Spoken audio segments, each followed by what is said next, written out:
distribuir en la capital. La noticia no da espera, así lo entendemos en Hoy Mismo. Es por eso que somos el referente de inmediatez número 1 en Honduras. Los accesos hacia el Congreso Nacional aún permanecen como desconocidos, ninguna persona se ha hecho presente. Haciendo que se cumpla el toque de queda. Nos encontramos en el sector 7B de la colonia Villanueva. Entérese primero, antes de salir de casa. Conozca las noticias que marcarán su jornada. Hoy mismo le brinda cobertura desde los 4 puntos cardinales de Honduras. Santa Bárbara. ¿Por qué no dan la cantidad de muertos? Atacama. Desde La Ceiba. Esto es rendir cuentas. Desde las primeras horas de la mañana hasta cuando cae la noche, el mejor equipo periodístico asume con responsabilidad la inmediatez de la noticia. Hoy mismo conectado con el mundo y con un destacado equipo de periodistas para actualizar a los hondureños los 7 días de la semana. Los primeros en el lugar de los hechos, 24 horas de información, las mejores coberturas de última hora y transmisiones en vivo en todas sus emisiones. Las noticias como son, todos los días del año. La última hora siempre es primero, la última hora siempre en Hoy Mismo.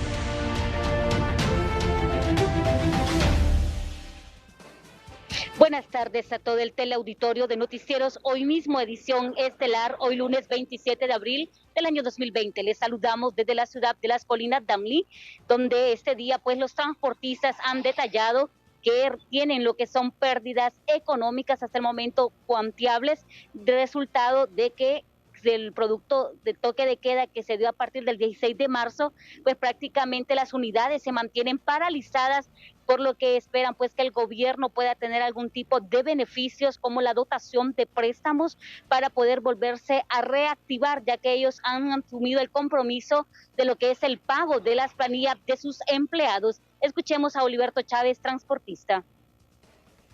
Pues ya es más de un mes, sí, definitivamente las pérdidas son cuantiosas, nuestros empleados, nosotros estamos perdiendo bastante, estamos pagándoles a nuestros empleados para que puedan subsistir y nosotros necesitamos subsistir con nuestras familias y las pérdidas son cuantiosas. Vamos a solicitar al gobierno a ver de qué manera somos incluidos en los beneficios en tanto de impuestos o de otra índole para que podamos subsistir y reactivar el transporte en el momento adecuado. Es así que en el caso de la terminal de transporte en Danlí se despachan más de 60 rutas y con ello 300 personas entre conductores y ayudantes de las unidades pues no se encuentran laborando. Hasta el momento pues el gobierno de la República no ha establecido todavía lo que es el servicio de transporte producto de la emergencia que se mantiene con el COVID-19. Trasladamos micrófonos hasta Olancho con nuestro compañero Oscar Valdés. Buenas tardes, amables televidentes de los noticieros Hoy Mismo. Estamos desde la ciudad de Catacamas. Una noche fresca, con indicios como que quiere llover y ocupamos la lluvia. Los ríos han desaparecido y quebradas en muchos paisajes del departamento de Olancho. Vamos a hacer un paréntesis con el COVID-19, porque ya con esta semana serían 6 semanas que los niños de Honduras no reciben clases en los kinderes, en las escuelas, en los centros básicos, en los colegios, universidades. Y Olancho no es la excepción. Hablamos con la directora departamental, Marisela Mendoza, quien nos ahonda sobre esta temática de la educación interactiva a través de los medios de comunicación. Escuchémoslo. Se ha implementado pues a través de los canales de televisión, las radioemisoras, y ya ahorita, esta semana, estamos trabajando en estrategia de cuadernos de trabajo. Queremos llegar a esa población estudiantil que no hemos logrado por ninguno de los medios. Es una situación difícil. Por instrucciones del señor ministro, nosotros pues no podemos decir ya vamos a retornar a clases. Sabemos quién va a dar esa instrucción es SINAGER. Estamos llegando con las polimedias, estamos llegando con tutoriales. Los docentes también están asignando algún tipo de trabajo. Hay una propuesta donde se ha priorizado la temática. No podemos dar un contenido al niño como que lo tuviéramos en el aula. Entonces, de eso los docentes también tienen que ser conscientes. Así están las cosas, así se las hemos contado. Desde esta tierra que está en toque de queda, de esta tierra que está Cuzuco, desde la tierra donde fluye leche, que sabe a cariño y que huele a coyol, voy hasta la tierra de los Patepluma. Alexis, buenas noches. Buenas noches, Oscar. Un gusto saludarle desde la cabecera departamental en Santa Bárbara. De igual forma, saludamos a todos nuestros televidentes de Noticieros Hoy Mismo, edición estelar a nivel nacional. Les comento que aquí en este sector del occidente del país, la Fuerza Nacional Antimaras y Pandillas y la Policía Militar del Orden Público en fuertes operaciones han desmantelado equipos para realizar llamadas desde la cárcel de máxima seguridad más conocida como El Pozo 1 en Ilama, Santa Bárbara, donde se ha encontrado una antena, baterías y cables de internet. Escuchamos a continuación a la vocera de la Fuerza Nacional Antimaras y Pandillas. La Fuerza Nacional Antimaras y Pandillas, en coordinación con la Policía Militar del Orden Público, lograron establecer o ubicar una antena que estaría funcionando, o los miembros de la Mara MS-3 estarían intentando que funcionara para tener comunicación con los privados de libertad que están recluidos en el Centro de Máxima Seguridad en Ilama, Santa Bárbara. Tras el arduo trabajo realizado de los agentes de la Fuerza Nacional Antimaras y Pandillas y la Policía Militar del Orden Público, se determinó y se detectó una antena que estaba aproximadamente a 500 metros de lo que es la cárcel de máxima seguridad aquí en Ilama, Santa Bárbara. Estas personas se la habrían colocado para tratar de establecer comunicación con los privados de libertad. Quiero comentarles que estos aparatos de telefonía fueron encontrados en una propiedad del sector de San Miguel de Lajas Colinas, Santa Bárbara. Junto a nuestro compañero Cristian Molina en cámaras, Alexis Gutiérrez, vamos con más información con nuestro compañero Edgardo Tercero hasta Tegucigalpa. Edgardo, buenas noches.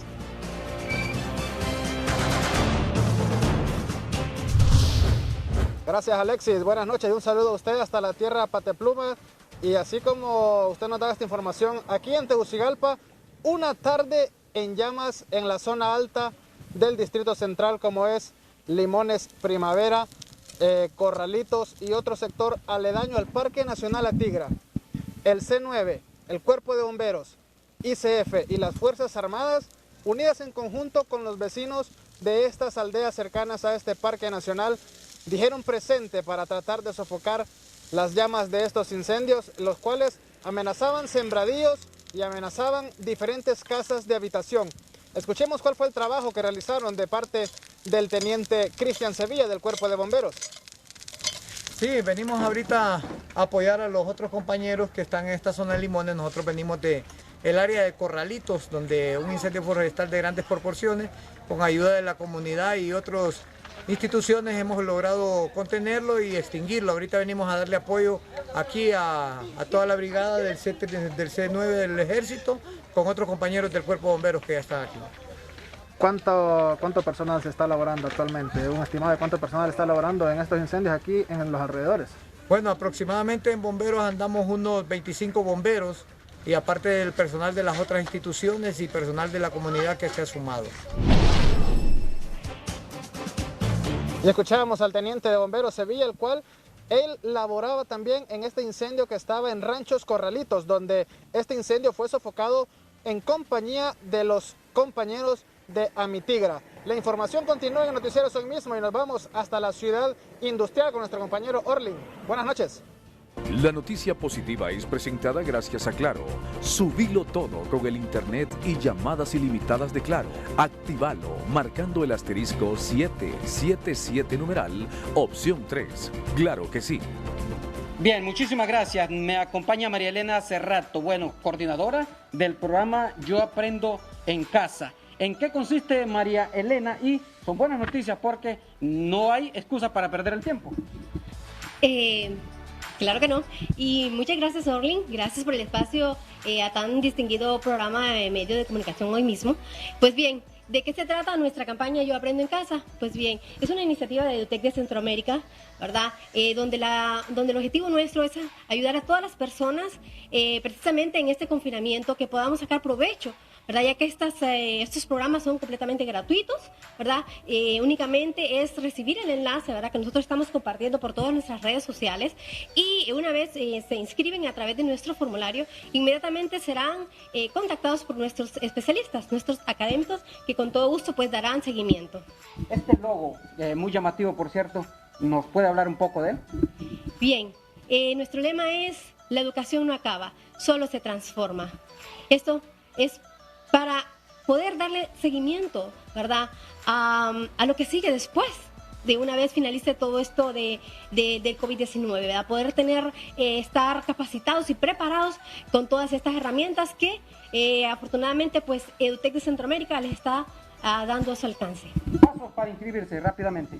Bien, como mencionaba, ¿verdad? Una vez reciben el enlace a través de todas nuestras redes sociales que lo estamos compartiendo, se inscriben y perfectamente nosotros les contactamos y ya están con todos los pasos a seguir, y perfectamente todo lo vamos a lograr en equipo, no los dejamos solos, y esa es la diferencia, ¿verdad? Que vamos a estar dando unas herramientas, pero con nuestro equipo acompañándoles en todo momento. Bueno, muchísimas gracias, María Elena Cerrato. No hay excusa para pues perder el tiempo en casa en medio de esta pandemia.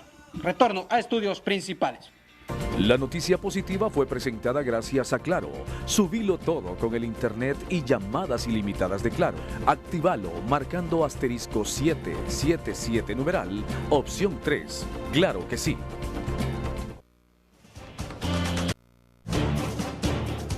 Bien, muchas gracias, compañero. Bueno, aquí en Choluteca quiero manifestarle que se ha presentado noticia de última hora, y es que el alcalde de Choluteca, Quintín Soriano, ha tomado la iniciativa de que a partir de mañana pueda decretarse toque de queda. Para eso, pues, ha pedido el consenso de los miembros de SINAJER de la ciudad de Choluteca para que puedan apoyarle. Pues esto es lo que ha manifestado el edil en relación pues a este toque de queda, del cual pues se ha manifestado que se hará cumplir. Mañana toque de queda. ¿Qué es lo que se va a abrir? Lo urgente. A farmacias por urgencia, va a circular la Cruz Roja, va a circular los recolectores de basura, ¿verdad? Las ventas de agua, así como fue la primera vez. Ustedes recuerdan el 16, es lo mismo. ¿Verdad? La diferencia con los bancos es que van a recibir solamente, y este es para la banca, al sector agrícola. O sea, si alguien quiere solicitar un préstamo, va ahorita porque el gobierno parece que va a inyectar a la banca. Entonces, lo demás, el que no tiene que ir a hacer un préstamo a una transacción agrícola o agroindustrial, que no se mueva porque no lo van a atender en la banca. Es lo que ha manifestado el alcalde de Choluteca precisamente con relación a este toque de queda, que de alguna manera pues ha creado alguna confusión, por lo que ha manifestado de que todos los que van a realizar alguna transacción agrícola, pues mucha gente está preguntando si aquí hay un malestar, ¿qué es eso? Del cual pues no se va a poder atender. Y por otro lado, no es posible que el PCM pese menos que una decisión local. Eso es lo que se ha manifestado. Sin embargo, pues mañana serán requeridos todas aquellas personas que salgan y que incumplan esta ley, como se ha venido dando pues en algunos requerimientos, pero esta vez será más, podríamos decir, intensivo a través de las capturas. Yo con este reporte voy hasta Ciguatepeque, donde se encuentra nuestro compañero Omar Valenzuela. Buenas noches, Omar. Buenas noches, Javier Mata. Gusto saludarle desde la fresca Ciguatepeque, aquí solitaria, por cierto, en este bulevar Morazán de Ciguatepeque, una de las zonas más concurridas, así que como ustedes pueden ver, totalmente solitario. Hoy, este día, satisfactoriamente, 250 personas han sido pues ya integradas a los trabajos de la máxima generadora de empleo en Ciguatepeque, como es Alamode. Cabe destacar sobre esta situación de que eran ya contratos que ya estaban por vencerse y que afortunadamente se reactivan este día para que las personas tengan trabajo por el resto del año. Escuchemos al director de esta empresa. Con mucho entusiasmo, esperanza y bajo estrictas medidas de bioseguridad, reiniciaron labores este día más de 250 empleados de la maquila La Mode, que es la máxima generadora de empleo en Ciguatepeque. Ya todos los empleados, Omar, como también de todo el pueblo de Ciguatepeque, ¿verdad? Estamos tomando todas las medidas y relativamente pues me alegra porque todos los empleados están haciendo caso.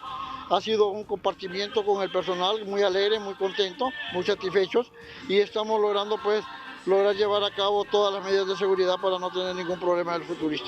Sí, efectivamente, nosotros nos pidieron ellos alguna jaulilla de iniciación para el personal y nosotros hicimos el doble.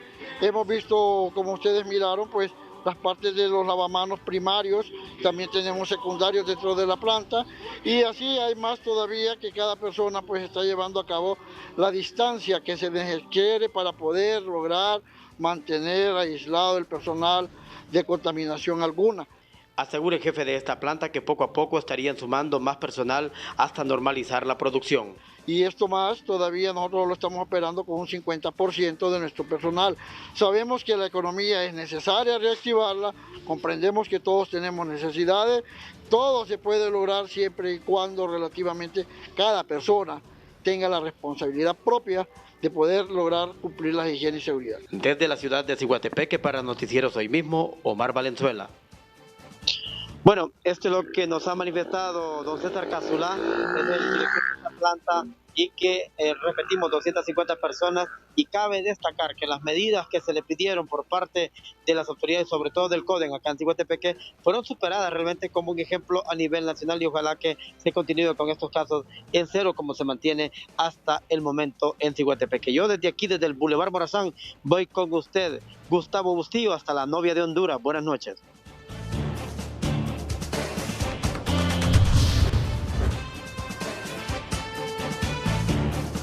Muchas gracias, Omar Valenzuela. Es un gusto saludarle allá en el sector de Ciguatepeque.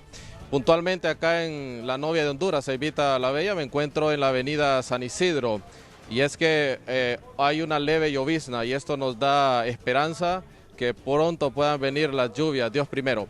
Pero déjeme le informo, más temprano lamentablemente ha perdido la vida un médico acá en la ciudad Puerto de la Ceiba, específicamente en la carretera CA13 a la altura de Colonia El Toronjal. Un reconocido médico de 35 años de edad falleció en un aparatoso accidente suscitado en las últimas horas en esta ciudad de la Ceiba. Se trata de Denis Arnulfo Vallecillo Portillo, de 34 años de edad, quien se conducía en una motocicleta y fue a impactar en la parte trasera de un vehículo, resultando con lesiones graves. A raíz de ellas, pues posteriormente perdió la vida. El hecho ocurrió en la carretera CA13 a la altura de la colonia El Toronjal y según informes el doctor se conducía a bordo de una motocicleta y fue a impactar contra la parte trasera de un vehículo Picot. La causa principal del accidente se debió, según la sección de investigación de accidentes de tránsito, fue por colisión por alcance. Este médico, pues, sus motos se accidentó con la parte trasera de un vehículo pick-up Nissan y es por eso del punto del accidente fue trasladado al hospital Atlante, donde minutos después fallece. La muerte del galeno ha generado consternación y llanto en la sociedad ceibeña, ya que era muy reconocido y querido por sus parientes y amigos. En la Ceiba, Naún Monge, Noticieros Hoy Mismo. Sin duda alguna lamentamos profundamente la muerte de este médico, muy reconocido acá en Ciudad Puerto de la Ceiba por su labor y su gran don de servicio y su humildad. Vamos con más información hasta el departamento de Copán con mi compañero Ramón Rojas. Saludos, compañero. Buenas noches, Gustavo Bustillo en Ciudad Puerto de la Ceiba. Me encuentro ubicado, amigos televidentes de Hoy Mismo Estelar, en el Hospital Regional de Occidente.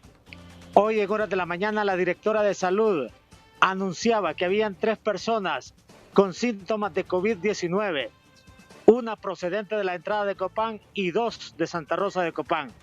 Sin embargo, después de haber hablado con la directora, podemos confirmar, estamos en la capacidad de informar a esta hora que una de esas 3 personas falleció a las 2 de la tarde. Una de las 2 personas que es procedente de Santa Rosa o que era procedente de Santa Rosa de Copán. Escuchemos a la doctora Gloria Fajardo cuando nos brindaba los detalles.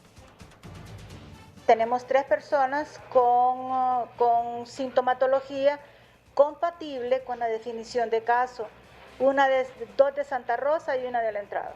Bueno, la primera que ingresó el día 24 es la paciente por viaje a San Pedro. Además tiene patología previa, una patología crónica degenerativa. La segunda es una paciente que trabaja con muchas personas, entran y salen y tiene patología de base, asma bronquial. La tercera tiene asma bronquial y tiene contacto con un pariente que viaja a todos los municipios y departamentos que están infectados. Bien, hasta ahí las declaraciones de la directora de salud del departamento de Copán, la doctora Gloria Fajardo. Posteriormente a eso se confirmó, a eso de las 2 de la tarde, la muerte de una de las 3 internadas, por cierto, de acá de Santa Rosa de Copán, y que se están realizando ya la salida de ella para posteriormente ser sepultada. Con este informe, yo viajo desde la capital del occidente de Honduras, Santa Rosa de Copán, hasta la capital de las Maquilas, en Choloma. Ahí está Daniel Mejía. Buenas noches, Daniel.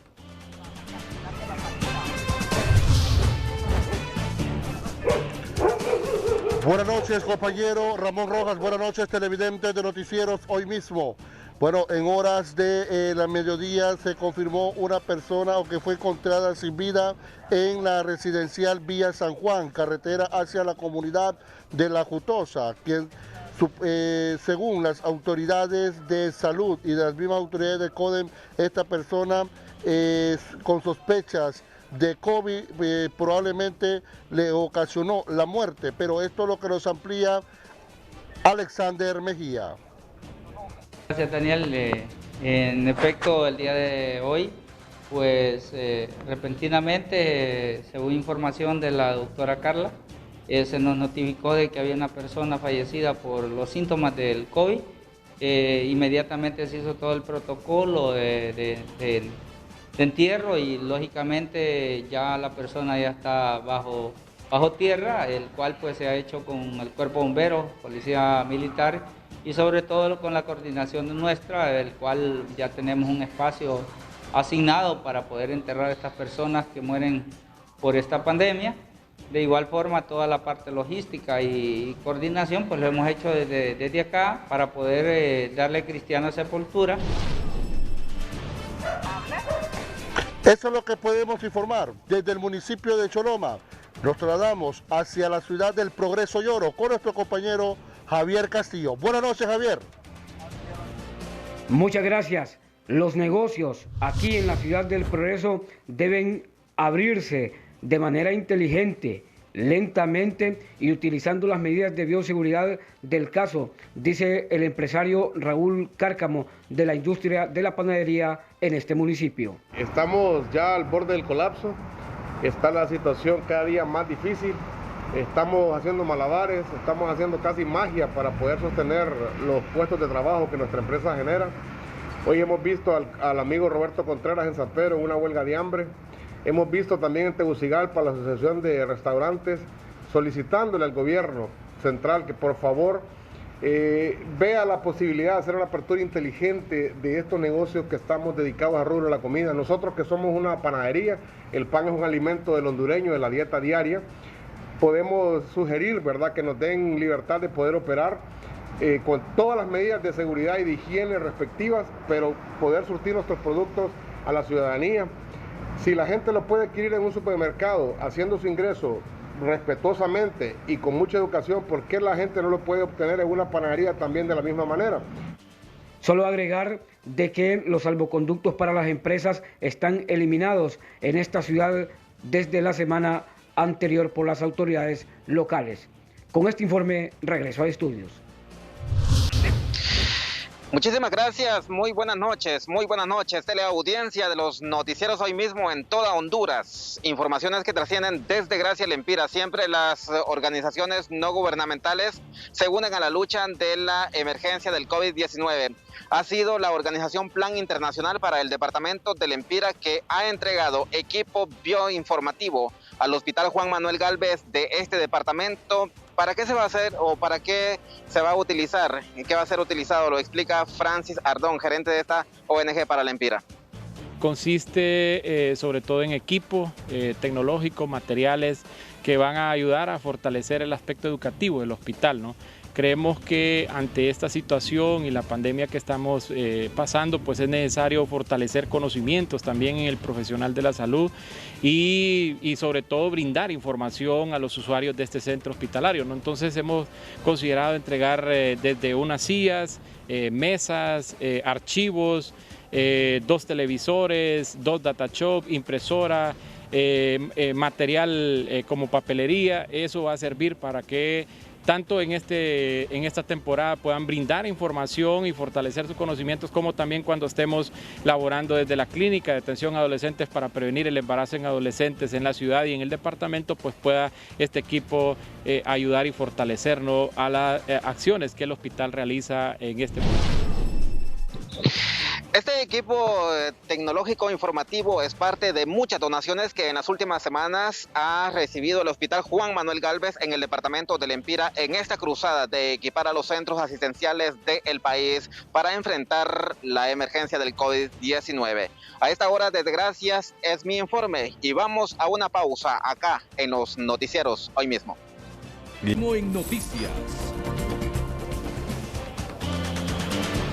Gracias, buenas noches. Así es, lamentablemente informamos sobre la muerte violenta de un hondureño en la colonia Miraflores, en el sector 2 de esta colonia capitalina, quien aparentemente por robarle la motocicleta a desconocidos a bordo de un automóvil lo interceptaron en este sector de la colonia Miraflores, en el sector 2. Le estaban esperando, según la versión de algunos vecinos, le estaban esperando y él, al aproximarse a su vivienda, se bajaron del vehículo y le dispararon en reiteradas ocasiones. La persona oscila entre los 25 a 30 años de edad, aún no ha sido reconocido, puesto que no ha llegado hasta este sector medicina forense. Ya se le hizo el llamado para que se apersone al lugar y pueda hacer el levantamiento respectivo. Las 2 personas que robaron la motocicleta del joven salieron huyendo, pero al parecer podrían estar capturados. Días, buenas noches, oficial. ¿Tienen información sobre la captura de estas 2 personas? Bueno, ya tenemos información de que estas 2 personas que habrían robado la motocicleta del caballero fueron detenidos en otro sector de la capital, específicamente en la colonia La Joya, estaría en la Vega. Estarían siendo detenidos a través de un seguimiento que se dio por las cámaras del 911, luego de la denuncia interpuesta por los vecinos de este sector de Miraflores en la zona 2. Es el informe que tenemos hasta este momento. Vamos a retornar con ustedes al estudio principal. Muy bien, gracias Evelyn Pérez. Y estos son titulares de otras noticias importantes de hoy. Los titulares son presentados por Banco Ficosa. A través de WhatsApp puedes pagar, transferir o consultar. Quédate en casa. Ficosa te acompaña. Salud confirma 24 colonias de la capital con casos positivos de COVID-19. Tenemos 24 colonias en la capital donde tenemos casos positivos. La mayor parte ya recuperado y los otros activos, todo es pendiente de las pruebas de resultados para confirmarlo. Desmantelan antena que utilizaban reos de El Pozo en Santa Bárbara para hacer llamadas telefónicas. Contaminado todo el territorio nacional por humareda que generan los imparables incendios forestales. Asociación de restaurantes y empresa privada piden al gobierno que autorice la venta a domicilio y en ventanilla. Millonaria compra sobrevalorada en 57.5 millones de lempiras durante la emergencia, denunció hoy el Consejo Nacional Anticorrupción. Capturan a 3 cabecillas de la Mara Salvatrucha en sector residencial El Roble en San Pedro Sula. Los titulares fueron presentados por Banco Ficosa. A través de WhatsApp puedes pagar, transferir o consultar. Quédate en casa. Ficosa te acompaña. Este es su noticiero hoy mismo con Edgardo Melgar. Con los imparables incendios que se están registrando, Honduras está envuelta en una densa capa de humo con un alto nivel de contaminación que ha disparado principalmente, como se esperaba, las enfermedades respiratorias. Estos son los detalles. La noticia del día es presentada por el nuevo Broncopulmin D. Broncopulmin D te recuerda usar frecuentemente gel antibacterial, incluso cuando uses guantes. En Francisco Morazán, uno de los departamentos más afectados por la densa humareda, hasta la fecha se han registrado 197 incendios forestales, según el reporte del Instituto de Conservación Forestal. 4.580 hectáreas quemadas de bosque. Aquí en el Distrito Central, como en cualquier parte del mundo, la mayoría de los incendios son provocados por lo que es el ser humano.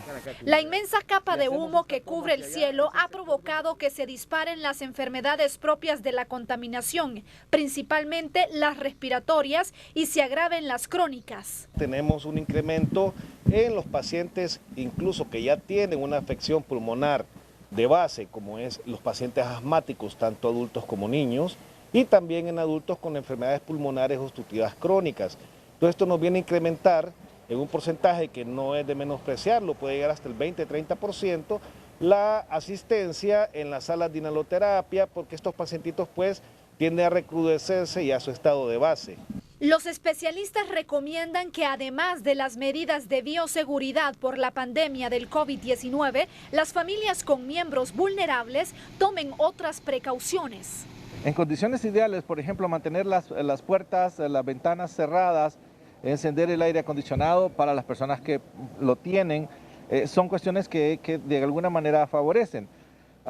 Evitar, bueno, obviamente estamos encerrados, pero de repente hay personas que pueden andar en el patio. Y muchas veces lo vemos, los niños de repente salen a la calle. Entonces, en este momento en particular todavía las restricciones tendrían que ser un poquito mayores para disminuir la contaminación que los niños pues tienen al aire. La situación es similar en Cortés y otros departamentos del país. Expertos en meteorología apuntan que para que se disperse el humo se requiere al menos una semana de lluvia continua y por ahora los pronósticos indican poca precipitación. Rocío Hernández, Noticieros Hoy Mismo. La noticia del día fue presentada por el nuevo Broncopulmin D. Broncopulmin D te recomienda evitar tocarte la cara, especialmente los ojos, la nariz y la boca. Anoche en el programa 3030 se reveló el mapa del Distrito Central, donde se muestran las colonias con casos positivos de este nuevo coronavirus, de COVID-19. Están principalmente en la zona del Carrizal.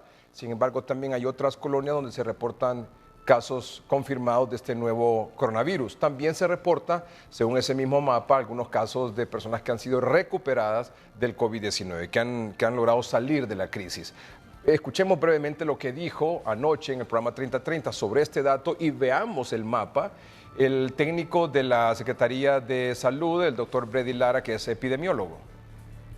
Eso es el Distrito Central. Eso es el Distrito Ese es el Carrizal. Ese es el Carrizal, la zona del Carrizal. Ingeniero Brady Lara, así es. Explíquenos bien eso, por favor, porque esto es En- primera vez que se está mostrando en televisión. Entonces, ese mapa de calor nos menciona todos los casos y toda la zona del Carrizal, donde están varias colonias, como ser la Lincoln, que son se tuvo los primeros casos. Luego también estamos con la otra colonia, la Simón Ascona. Mire qué impresionante esos datos, ¿no? Entonces, ese mapa de calor nos menciona todos los casos y toda la zona del Carrizal, donde están varias colonias, como ser la Lincoln, que son se tuvo los primeros casos. Luego también estamos con la otra colonia, la Simón Ascona. Mire qué impresionante esos datos, ¿no? Entonces, Esa es la Lincoln, es el sector del Carrizal, ¿verdad? del Carrizal, sector del Carrizal, sí.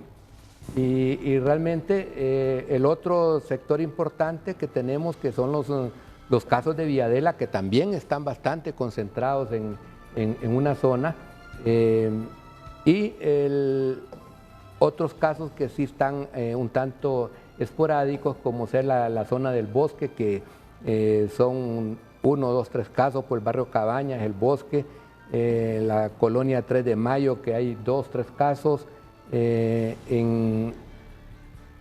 decirle a la población que esta enfermedad no anda viendo exposición social. Tenemos casos en las Lomas del Guijarro, También hay casos en las Lomas del Guijarro. Tenemos casos en las Lomas del Guijarro. Carrizal, Villadela, La Rosa, José Simón Ascona, Lincoln. Las Torres, tenemos en la Satélite, tenemos en la Granada, bueno, en sí, en todos, en Bello Oriente.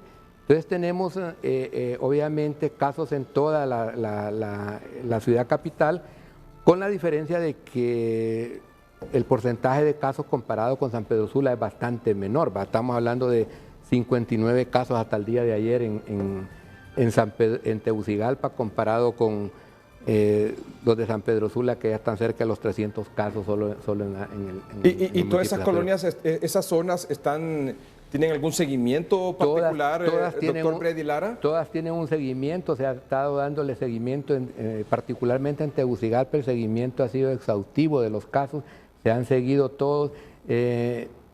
Y tal vez aprovechar para pedirle a la población que cuando se les está llamando, se les está pidiendo para darle seguimiento, tomarle una muestra o un contacto, que accedan, ¿verdad? Porque sí hemos tenido algún poco de renuencia, específicamente en algunos barrios de acá de Tegucigalpa.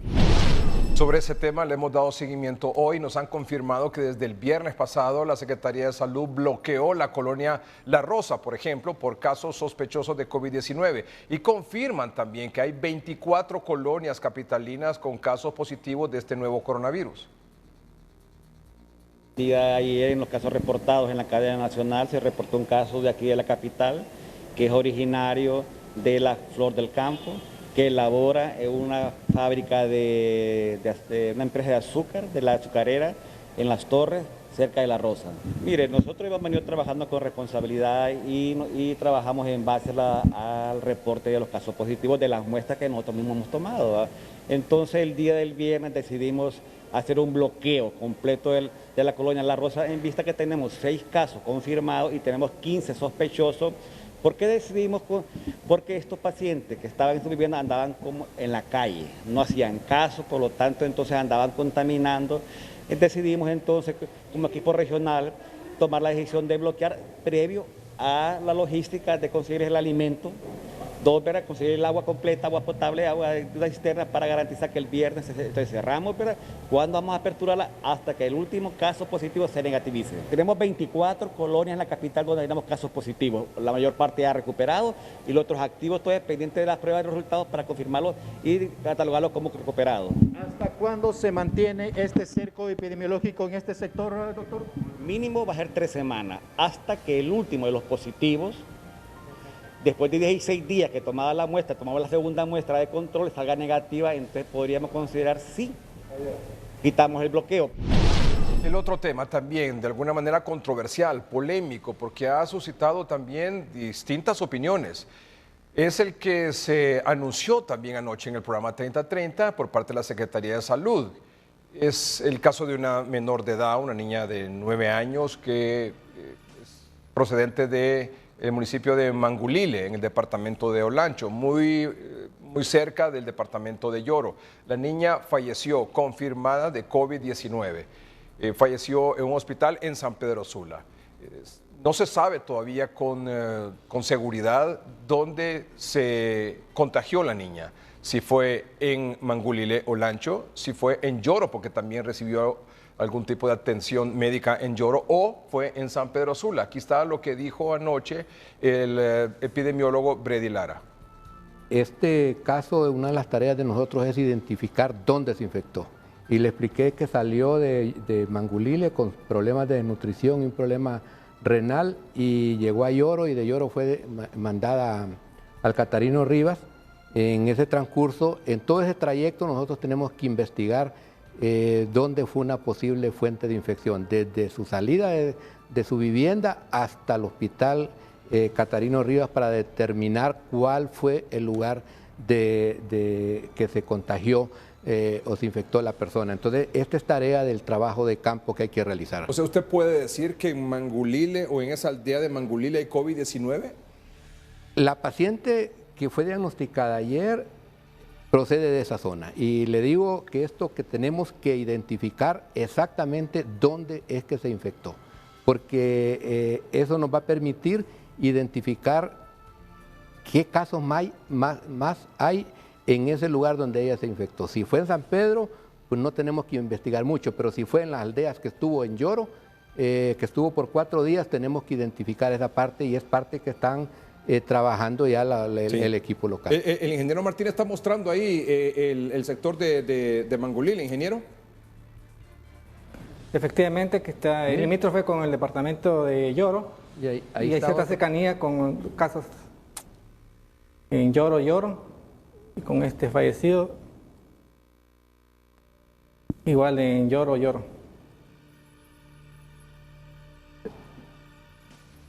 Ese trabajo es el que tenemos que realmente realizar. O sea, tienen que ir los doctores ahí, al doctor que tuve la oportunidad de platicar hoy en la tarde con el doctor de Mangulile, es de Juticalpa, trabaja en Mangulile. Ajá, ¿qué le dijo? Le dije que había que investigar. ¿Pero él qué le dijo a usted? No, él estaba trabajando en el campo, justamente andaba en la aldea de donde era la señora haciendo la investigación. ¿De dónde era la niña? La niña, perdón. Sí. Entonces estaba hablando con la familia y obviamente le dije que tenía que hacer todo ese tipo de investigación aquí en este momento, porque la familia, las que estuvieron con ellos, estuvieron con la niña, la niña tuvo COVID, estas personas pueden estar enfermas, tienen la posibilidad y obviamente vienen al lugar. Entonces, aquí se tiene que tener una estricta vigilancia. Le dije también de que había que confinar, o sea, hacer el aislamiento de todas las personas, tanto de las familiares que habían estado en contacto con la niña. Me he comunicado hoy con el doctor Brady Lara, dice que la investigación todavía continúa, no se puede asegurar con certeza dónde fue contagiada la niña. Sí se confirma que murió de COVID-19, obviamente. El sector de Mangulile es un sector que está y que debe recibir toda la atención necesaria por parte de las autoridades de salud de la zona para detectar si hay o no algún caso ahí.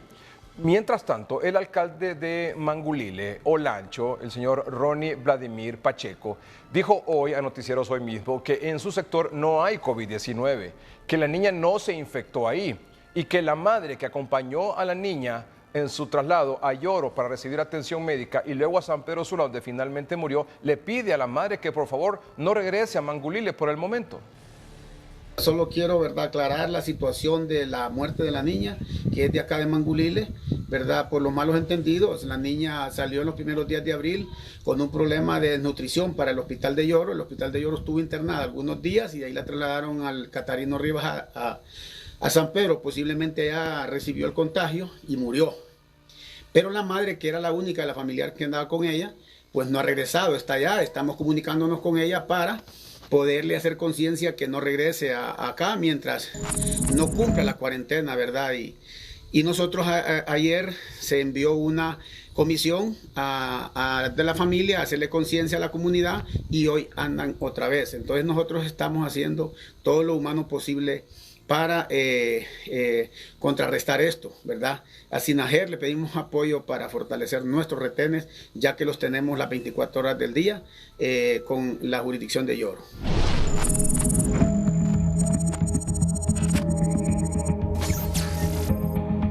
De la noche con 17 minutos. Esta es una entrevista que ya días quería realizar y que por distintos motivos no habíamos podido hacerla. Es la del doctor Oscar Díaz. Es médico intensivista. Además, es el jefe de la unidad de cuidados intensivos del Instituto Hondureño de Seguridad Social en San Pedro Sula. Doctor, buenas noches.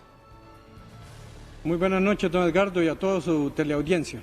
Muchas gracias por apartar un poco de su tiempo, doctor, para conversar y compartir su experiencia como jefe de la unidad de cuidados intensivos del Seguro Social en San Pedro Sula, con todos nuestros amables televidentes. La primera pregunta, obviamente, doctor, ¿cómo se siente? ¿Cómo está? Bien, optimista, orgulloso de nuestro equipo, estamos trabajando bien y hasta ahorita pues vamos saliendo adelante con este reto. Cuando me dice optimista, ¿qué quiere decir? Bueno, en el sentido de que estamos viendo mejores resultados en la evolución de nuestros pacientes, estamos dándole vuelta a la curva de mortalidad que nos preocupaba mucho al inicio de la enfermedad y pues en alguna medida el sistema todavía ha soportado la carga de casos. ¿Cómo fueron esos primeros días, esos primeros casos, esos primeros pacientes que llegaron a la UCI ahí en el Seguro Social en San Pedro Sula? Honestamente fue frustrante las primeras semanas, nuestros pacientes muy graves, nosotros todavía no teníamos claridad en cuanto a la a la naturaleza de la enfermedad, cómo se iban a comportar. Teníamos algunas, digamos, ideas preconcebidas en relación a otras enfermedades parecidas que tuvimos que cambiar en el transcurso del camino. ¿Cuál diría usted que es la principal experiencia en estas semanas, 6, 7 semanas?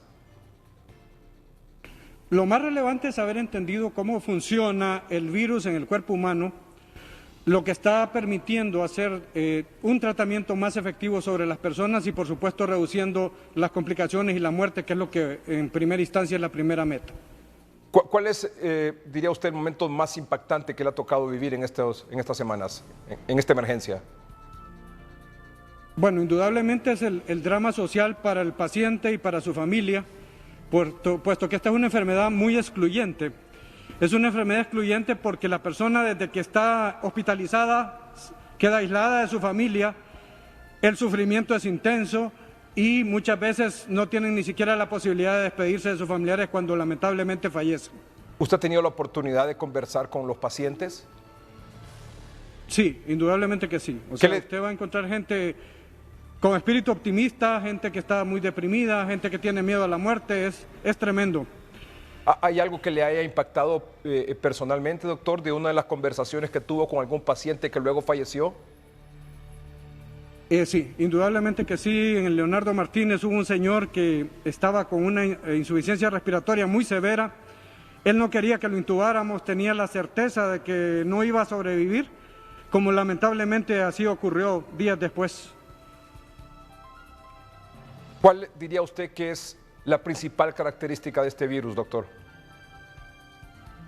Bueno, hay varias cosas que es muy relevante en este virus. Uno es que originalmente nos decían que se trataba de un virus respiratorio. Este es un virus que afecta a todo el organismo y principalmente el sistema cardiovascular, lo cual hace que tenga complicaciones en diferentes lugares. Esto ha hecho de que entendamos un poco mejor por qué las personas fallecen o por qué se ponen graves. Y nos está orientando el tratamiento hacia momentos más tempranos de la enfermedad para evitar que entren a complicaciones severas. ¿Por qué es tan potencialmente mortal?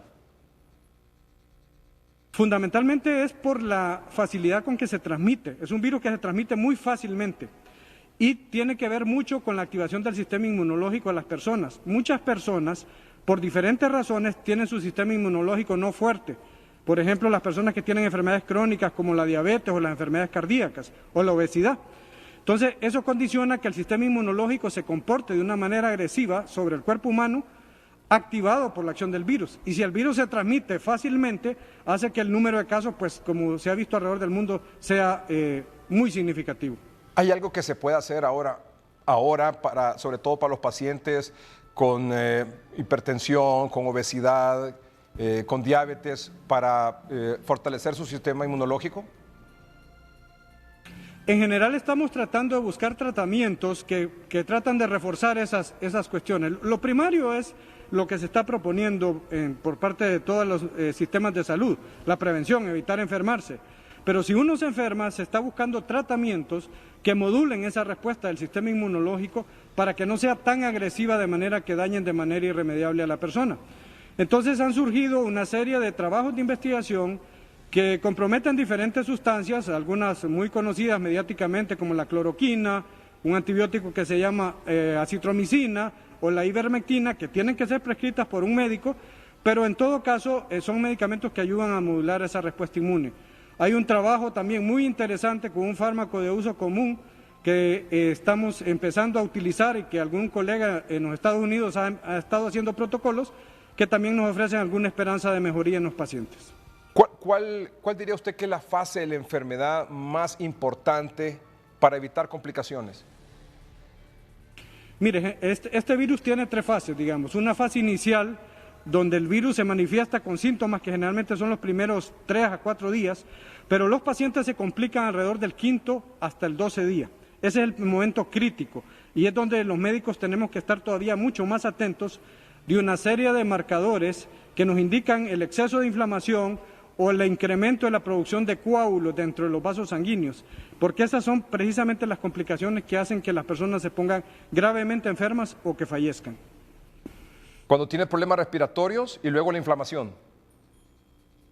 en realidad el problema respiratorio es una parte de, o sea, es una manifestación nada más de un problema que tiene que ver con la respuesta excesiva del sistema inmunológico y por supuesto la formación de coágulos. Todo va a la par.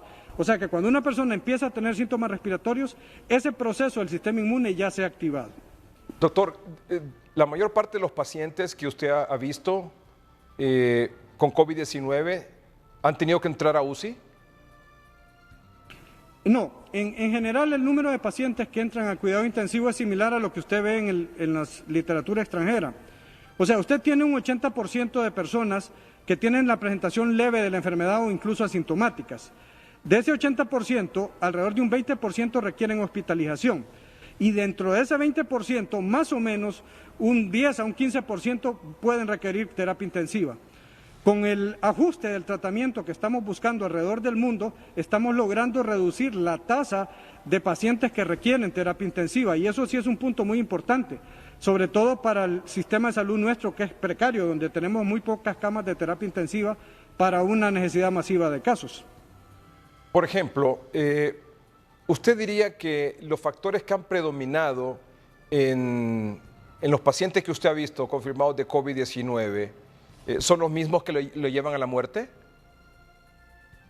Sí, indudablemente. Nosotros hicimos un estudio sobre los marcadores inflamatorios y la presencia de sustancias que se elevan cuando hay muchos coágulos y definitivamente encontramos que estos pacientes, mientras más inflamados y mientras más formación de coágulos, tenían más probabilidad de complicaciones. De ahí que la terapéutica ha ido orientada a inhibir la inflamación y a anticoagular, por así decirlo, o sea, evitar la formación de coágulos en esas personas. ¿Y estas personas, cuál diría usted que es como los factores de más riesgo? ¿Obesidad, diabetes, hipertensión? Sí, enfermedad cardiovascular, todas aquellas enfermedades que afectan lo que se llama el endotelio vascular. El endotelio vascular es como el interior de los vasos sanguíneos, que es un lugar de nuestro sistema cardiovascular que produce muchas sustancias. El doctor Salvador Moncada, por ejemplo, estudió esto hace muchos años y prácticamente parte de las implicaciones que tiene este virus tiene que ver con la alteración del funcionamiento del endotelio vascular. ¿Y estas personas, cuando entran a unidad de cuidados intensivos, doctor, la mayoría mueren?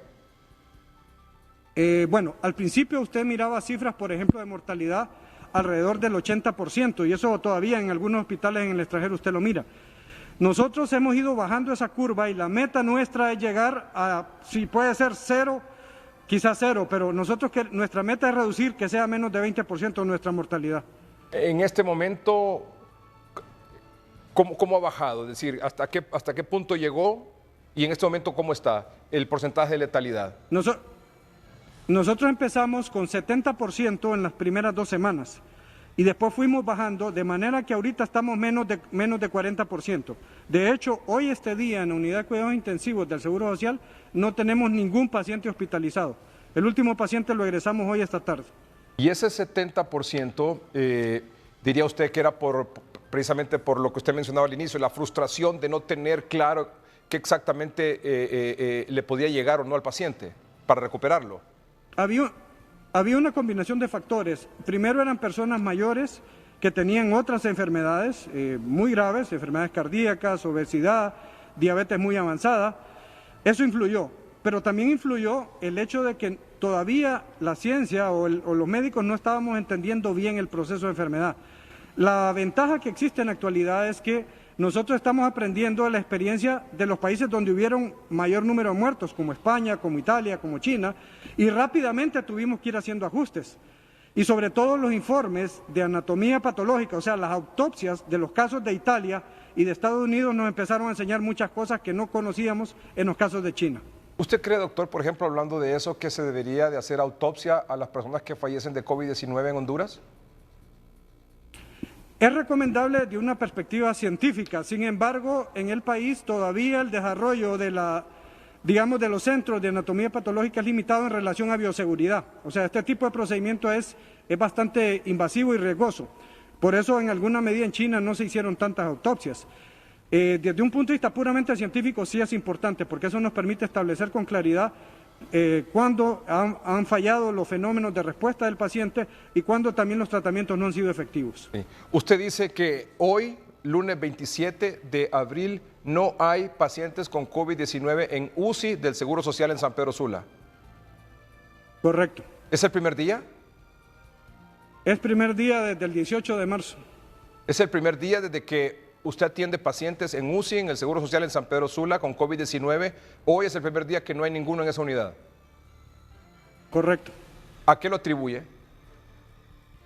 Pues definitivamente fue el ajuste en el tratamiento nos ayudó a que nuestros pacientes salieran en menos tiempo, con menos complicaciones. Porque una de las cosas que vimos al principio en los primeros pacientes es que se nos prolongaba mucho el tiempo de estancia en la ventilación mecánica, que es el tiempo en que están con el respirador artificial. Y eso condicionaba riesgos mayores de nuevas infecciones, porque son gente cuyo sistema inmune no se defiende bien. Entonces todo eso propició de que nuestros primeros resultados no fueran favorables.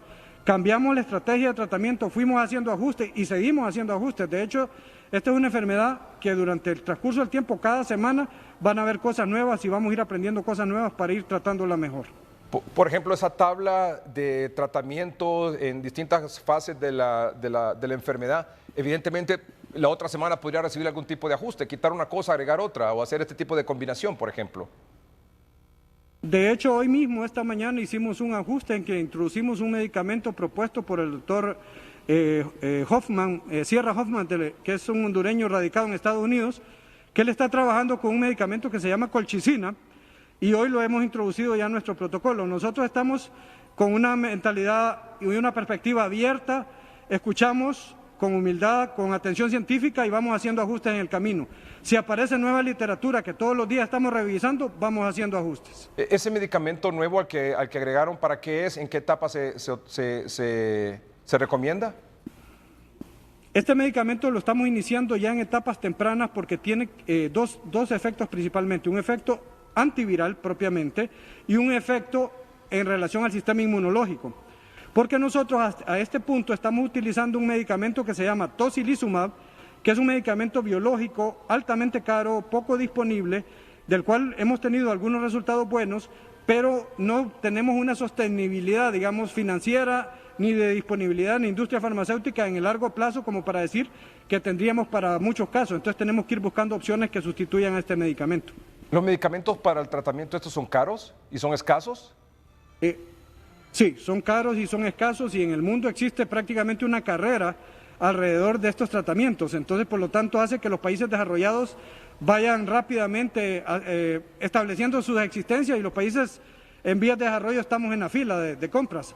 Aparte de que hay un problema importante, los costos se han incrementado, los proveedores, por supuesto, han aumentado sus costos y eso nos vuelve más caro los tratamientos. O sea que hoy me está diciendo usted, doctor, que no tiene ningún paciente en UCI por COVID-19 en el Seguro Social de San Pedro Sula y que además han incorporado un nuevo medicamento para cuando se presenta un caso confirmado de COVID, pero en condiciones leves.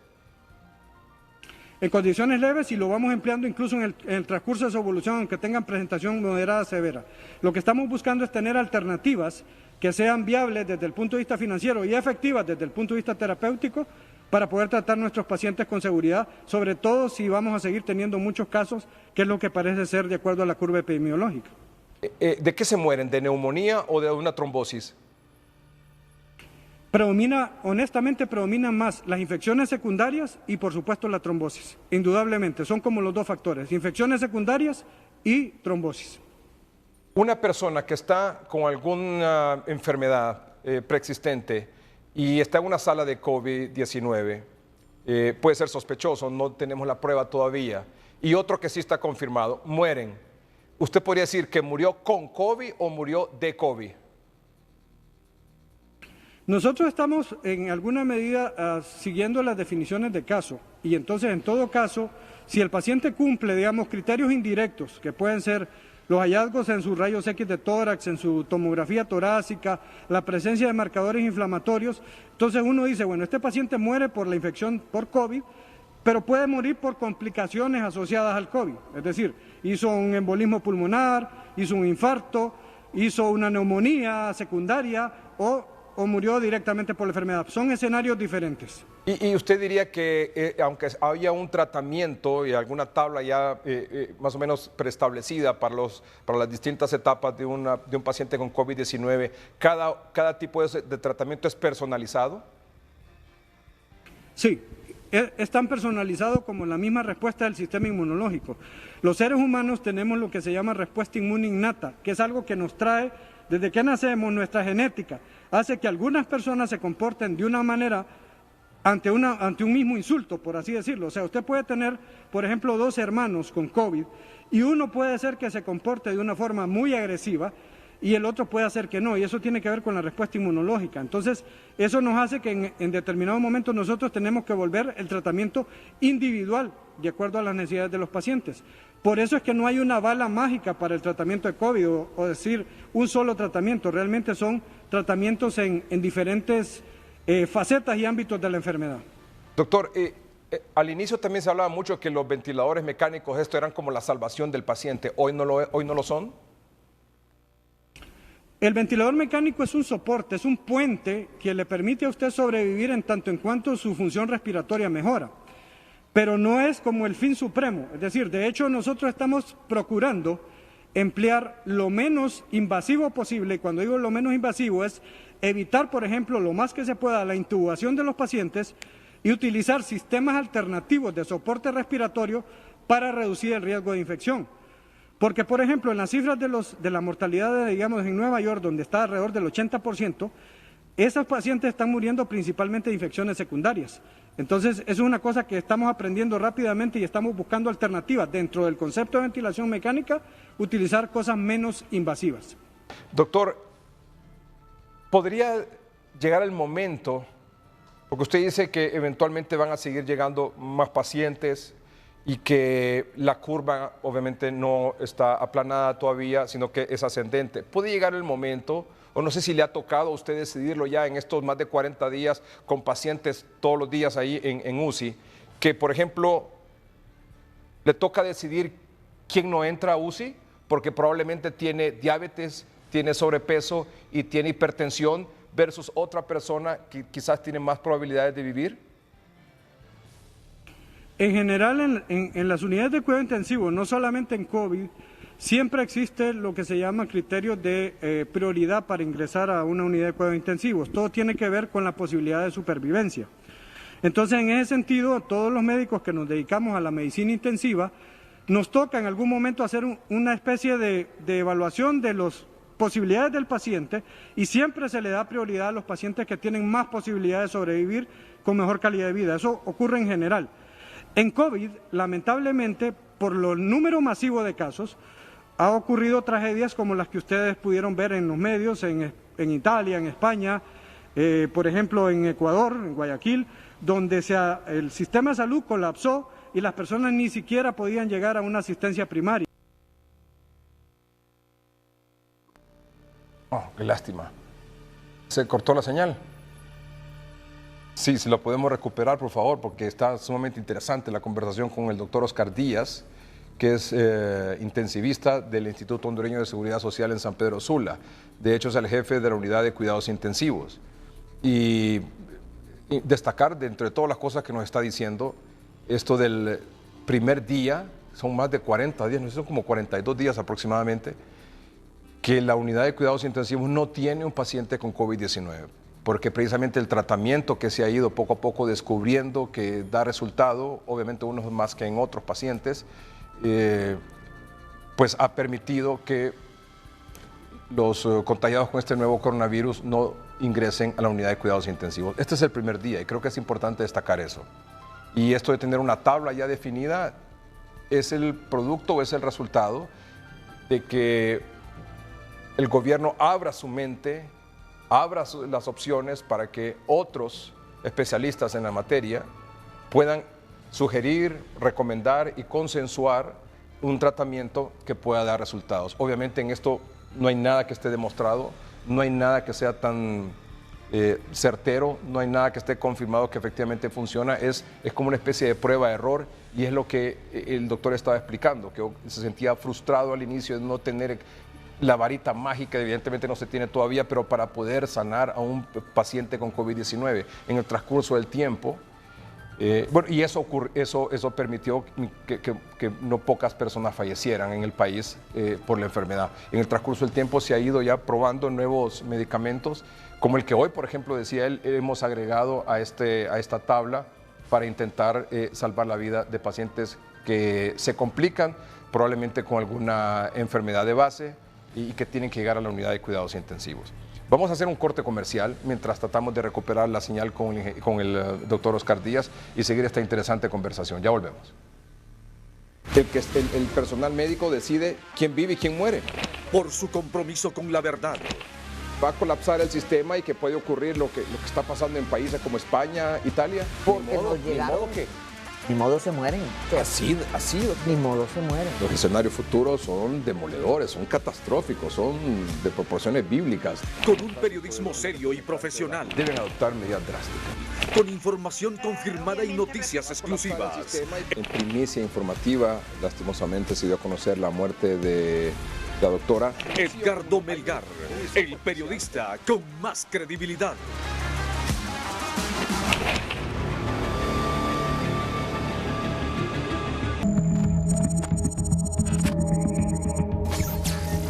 Hemos recuperado la señal con el doctor Oscar Díaz, médico intensivista del Instituto Hondureño de Seguridad Social. De hecho, es el jefe de la unidad de cuidados intensivos. Doctor, estaba usted describiendo y explicando un poco el asunto de que toca decidir este criterio de oportunidad, esta posibilidad de sobrevivir entre un paciente y otro en general y ahora por COVID-19.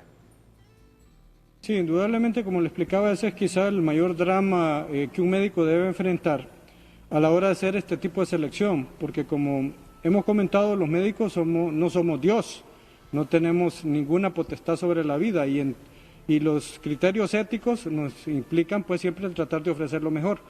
Sin embargo, en las terapias intensivas existe lo que se llama la justicia y lo que se llama el principio de beneficencia, o sea, uno trata de ofrecer un tratamiento cuando esto es beneficioso para el enfermo. Hay ocasiones donde los beneficios del tratamiento no son mejores que lo que se puede ofrecer en otro lugar, entonces por lo tanto no se ofrece.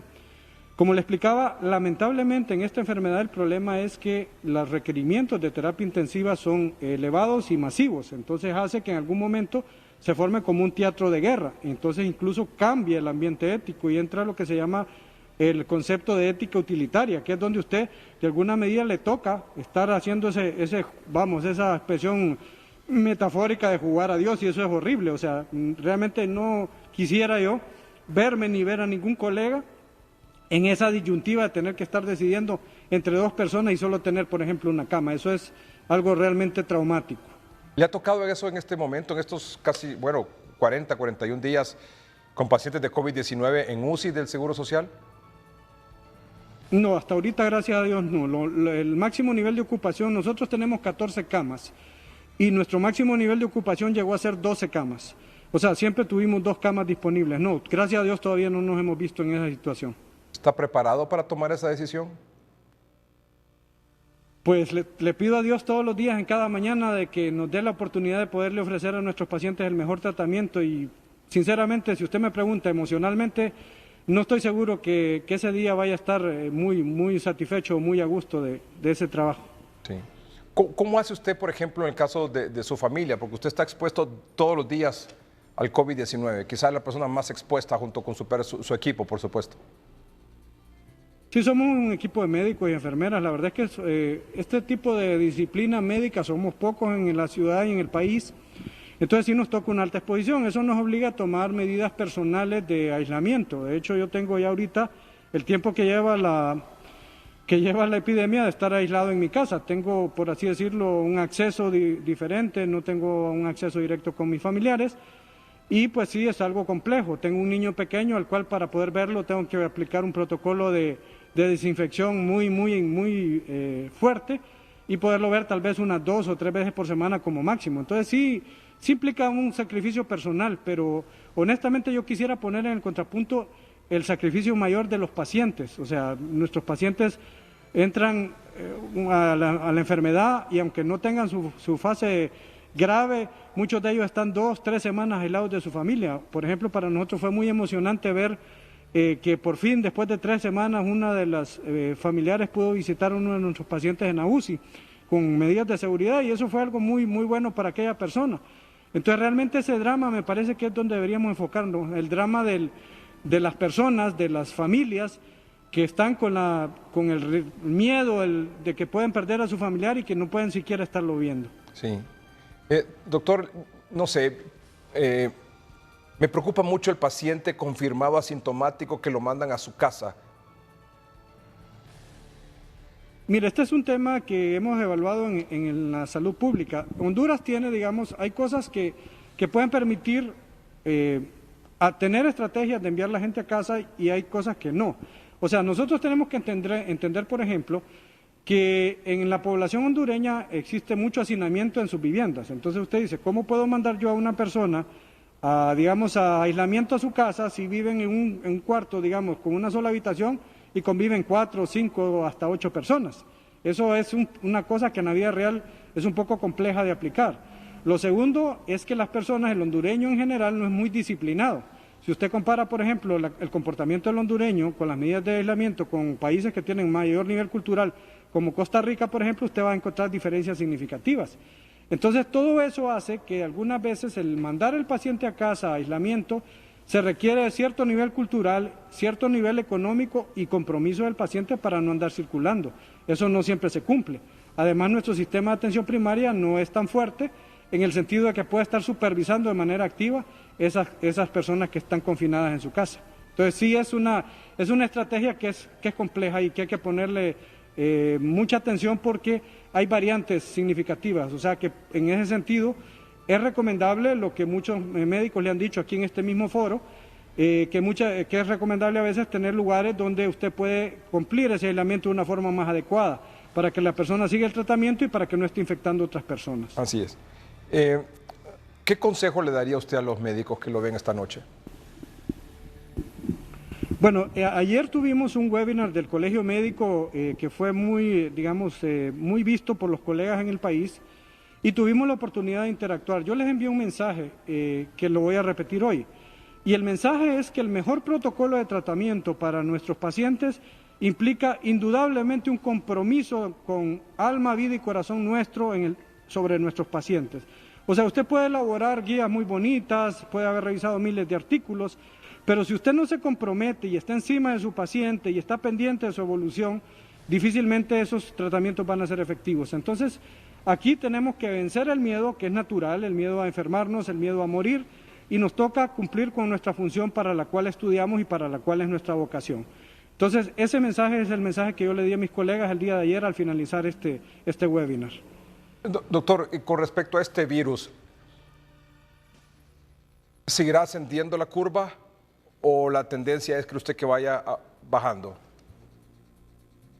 Mire, honestamente lo que dicen los expertos, yo no soy epidemiólogo, pero las cifras que yo veo que generan los estudios tanto de la Universidad Nacional como de la plataforma COVID-19 y los mismos datos que nos da SINAGER en relación al porcentaje de positividad de las pruebas, nos plantean un escenario muy complejo todavía en los siguientes meses. Yo creo que vamos a seguir teniendo casos. Yo honestamente pido a Dios que no lleguemos a los niveles extremos de sobresaturar el sistema de salud porque eso sería catastrófico en Honduras y creo que nos va a tocar convivir con COVID mucho tiempo.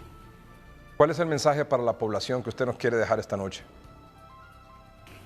Pues que honestamente hay que ser disciplinados, hay que cumplir con las medidas de aislamiento social, si tenemos que ir a trabajar, pues utilizar todas las medidas de prevención, el empleo de mascarilla, el distanciamiento social, el lavarnos nuestras manos frecuentemente con agua y jabón, el evitar que si estamos enfermos, ir a trabajar, acudir a los centros de asistencia para que nos identifiquen y si estamos enfermos por COVID, aislarnos de nuestros familiares para no seguir enfermando a otras personas. ¿Ha podido abrazar a su hijo pequeño? Sí, a pesar de todo ha sido imposible no abrazarlo. Sí, sí lo he abrazado. Gracias, doctor. Éxitos. Y gracias por lo que hace usted y todo su equipo. Muchas gracias. Gracias. Muchas gracias. Saludos a todos sus teleaudiencias y al equipo de salud. Gracias. Gracias. Es el doctor Oscar Díaz, médico intensivista, es el jefe de la Unidad de Cuidados Intensivos del Instituto Hondureño de Seguridad Social. Vamos a un corte comercial, tenemos mucho más sobre el tema. Ya volvemos.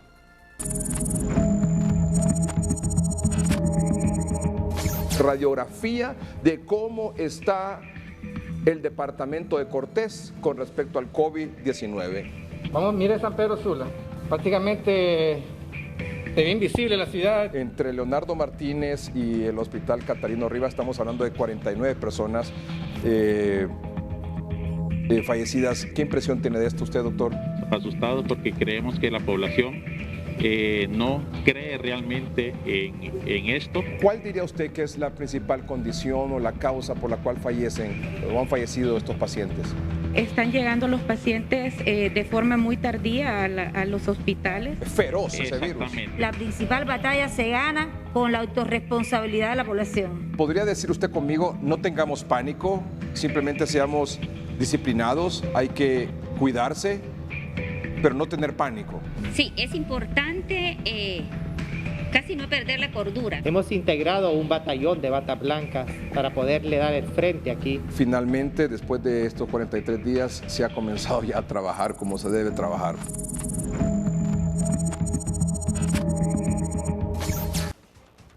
Ya tendremos en unos minutos al doctor Carlos Echeverría, es un especialista en otorrinolaringología, hablando de algunos temas sumamente importantes, no se lo pierda. Antes, el Consejo Nacional Anticorrupción, CNA, hizo entrega de una segunda investigación, de los resultados de una segunda investigación que supuestamente revela una irregularidades por parte de las compras que ha hecho esta Oficina de la Inversión Estratégica de Honduras, INVES, que autorizó adquirir insumos sobrevalorados, con un perjuicio para el Estado de más de 57 millones de lempiras. Estos son los detalles.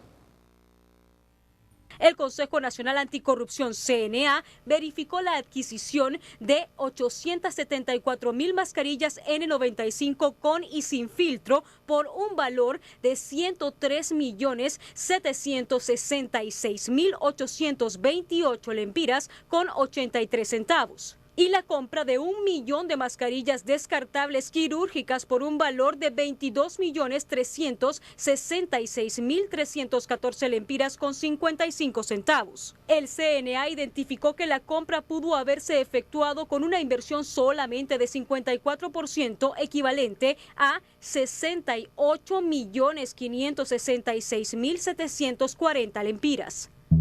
Tras un exhaustivo análisis comparativo entre los valores de compra del Comité Técnico del Fideicomiso de CESAL y los de InvestH, podemos afirmar que este último autorizó la adquisición de mascarillas descartables y mascarillas N95 a través de empresas que sobrevaloraron los precios, aprovechándose de la crisis sanitaria.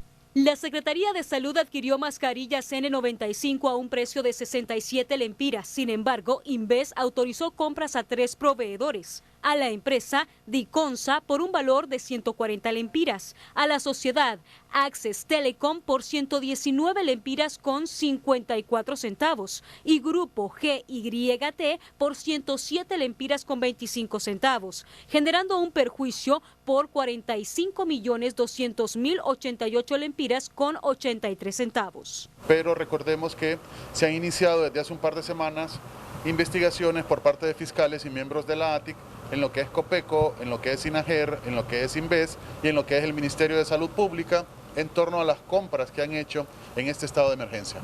También la empresa privada se pronunció al respecto.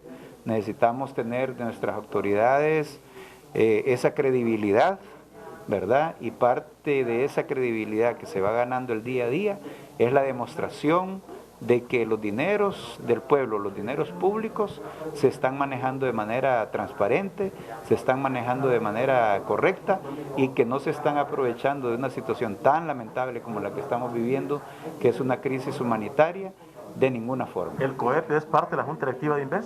No, para nada, ni tampoco es veedor. La sobrevaloración en la compra de mascarillas deja un perjuicio de 57,5 millones de lempiras. Noticieros Hoy Mismo buscó reacción del titular de Invest, Marco Bográn, pero no hubo respuesta. Durante un periodo de 18 de marzo al 17 de abril, Invest adquirió bienes e insumos por un monto de 2,038,795,799 lempiras con 54 centavos. Jackie Redondo, Noticieros Hoy Mismo.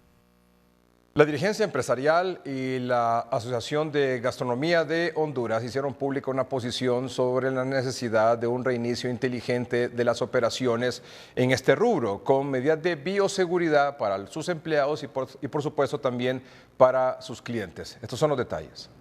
La sección económica es presentada gracias a Tigo. Solicita tu recarga o super recarga desde Estados Unidos. Quíntuple saldo de martes a domingo en recargas de $10 en adelante.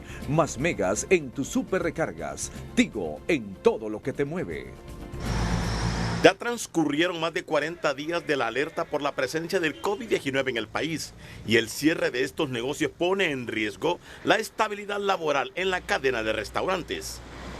Son alrededor, solo en el sector, solo en los servicios de restaurante y todo, son más de 100,000 empleos directos y aproximadamente 400,000 empleos indirectos que estos rubros están generando. Queremos dejar un mensaje claro, no estamos nosotros poniendo por encima la economía o las empresas sobre la salud. Para eso hemos trabajado sumamente fuerte con estos protocolos. Y la idea es que el día que a usted, ya sea le toque salir por la terminación de su número de identidad, además de hacer todos sus mandados al supermercado, al banco, etcétera, pueda visitar al restaurante de su preferencia, aquel que usted ya días quiere ir a visitar, y que de esa manera usted va a estar aportando a la sostenibilidad de esa microempresa y de los empleos que esa MIPYME está generando. No podemos continuar con este decaimiento de la economía porque nos va a llevar a una crisis económica aguda y social. La situación es difícil, no solo para los microempresarios, también para los empleados. El 80% del empleo en este país se provee por empresas mini, pequeñas y medianas. Y día a día se están ahogando. Y no solo eso, tengo el caso, en mi caso particular, tengo el caso de una muchacha que trabaja con nosotros, que acaba de dar a luz hace 3 semanas, y me dice que ahorita ya no tienen para comer. Tengo un muchacho que lo asaltaron hace semana y media, y no tiene para la curación. Esto es algo de las personas de todos los días. Esto es algo de la gente que vemos a diario. Estos no somos solo grandes empresas, sino que somos los que vemos todos los días. Aunque entienden el problema de salud que atraviesa el país por la pandemia, ellos se comprometen a mantener las disposiciones gubernamentales, como es el uso de la mascarilla, el distanciamiento social, el lavado de manos y todas las recomendaciones de los expertos, porque es un sector bastante vulnerable. Nosotros en Honduras somos el único país que estamos cerrados a domicilio y para ventanilla, no en Centroamérica, no en Latinoamérica, sino en todo el continente americano. Hemos llevado una propuesta que ya ha sido aprobada por el Ministerio de Salud, la OPS, la SINAGER. Le hemos trabajado junto a la Cámara Nacional de Turismo, el COEP, la UNA, el INFOP. Tenemos un protocolo de bioseguridad que es el más avanzado actualmente en toda Centroamérica. Esta posición es avalada por la Cámara de Comercio e Industrias de Tegucigalpa, que está solidaria con este sector de la economía. La parte de restaurantes, con lo que son entregas en ventana, entregas a domicilio, en muchos países ha estado abierto desde casi un inicio, ¿no? Todo se hace siguiendo todos los protocolos de bioseguridad, todos los lineamientos que se tienen que tomar para todo el personal, no solo en su puesto de trabajo, sino darle seguimiento en sus propias casas, ¿no? Eso se puede ir haciendo, ¿no? Esta apertura no solo ayudaría a estos puestos de trabajo, sino también a ese alto porcentaje de productos que esta industria demandaba, que en estos momentos no están siendo utilizados y probablemente en algunos lugares se esté hasta desperdiciando, ¿no? Además, los empresarios abogan por una reanudación de los negocios en el país para reactivar la economía de forma gradual e inteligente. Lo que sí es cierto también es que usted tiene que empujar la economía, ¿verdad? Lo que se está previendo como caída en el Producto Interno Bruto definitivamente es una cantidad exagerada, nunca visto en el país, ¿verdad? y por lo tanto eso implica más pobreza, más desempleo. Otra situación humanitaria de bastante riesgo, ¿verdad?, como la que estamos viviendo. Por lo tanto se espera, ¿verdad?, que se vaya abriendo la economía de manera gradual, sin ninguna duda, de manera inteligente, y creemos nosotros, estamos confiados de que con esas medidas de bioseguridad se puede lograr definitivamente esos objetivos. Los empresarios hacen hincapié en el cumplimiento del protocolo de bioseguridad. No podemos abrir si no es implementando las medidas de bioseguridad y todas las recomendaciones que los expertos en salud nos han dado, tanto nuestros expertos nacionales como la OMS y la OPS, que coinciden básicamente en todos los puntos que están recomendando. La urgencia, pues obviamente la urgencia es bastante. Tenemos una enorme presión por parte de nuestros afiliados aquí en la Cámara porque los negocios ya están en una situación bastante desesperante. Según el Consejo Hondureño de la Empresa Privada, cuentan con el protocolo de medidas de bioseguridad y que desde hace 3 semanas pusieron a consideración del gobierno y además avanzan en una campaña educativa y de capacitación con sus colaboradores con el objetivo de evitar las aglomeraciones. Ricardo Benedict, Noticieros Hoy Mismo. La sección económica fue presentada gracias a Tigo. Solicita tu recarga o super recarga desde Estados Unidos. Quíntuple saldo de martes a domingo en recargas de $10 en adelante. Más megas en tus super recargas. Tigo, en todo lo que te mueve. Especialistas en materia de salud recomiendan que se pueda abrir el rubro de restaurantes, entre otros, también con todas las medidas de bioseguridad, que se pueda atender solo a domicilio y por ventanilla. Estos son los detalles. Esta epidemióloga afirma que la activación de autoservicios o servicio a domicilio ayudaría a reducir las aglomeraciones. Se podría evitar aún mucho más si la población dispusiera del mecanismo de poderlo solicitar a domicilio, o que el agente vendedor de los productos, sobre todo estamos hablando de los productos alimenticios, pudieran proveerlos en el autoservicio, por decirlo de alguna manera. Esto nos evita, porque ya se ha visto que sí funciona, es decir, usted no sale del auto, no se arriesga y el personal que la está atendiendo tiene todas las medidas de bioseguridad. Entonces, esta es la manera inteligente que se debe ir pensando en algún momento, porque sabemos que la economía de nosotros es endeble y que de repente ya son más de 120,000 personas a nivel nacional que temporalmente han quedado sin trabajo. Opinión que comparte este investigador científico. Acá pudiesen algunos servicios tener alguna incorporación o inserción, siempre y cuando su actividad pueda ser o deba ser de servicio a domicilio. Además, recalcan la aplicación de medidas de bioseguridad. La empresa privada tiene que asegurarse que a medida se vaya abriendo la parte comercial, debe ir implementando el equipo de protección personal y que debe de asegurarse tanto que los empleados de ellos, así como sus clientes, tengan ese equipo de protección personal. Y nosotros ya lo hemos visto y ha estado funcionando. Es decir, desde que se aperturaron los supermercados, los bancos, ahora las ferreterías, las personas tienen conciencia, andan con su mascarilla.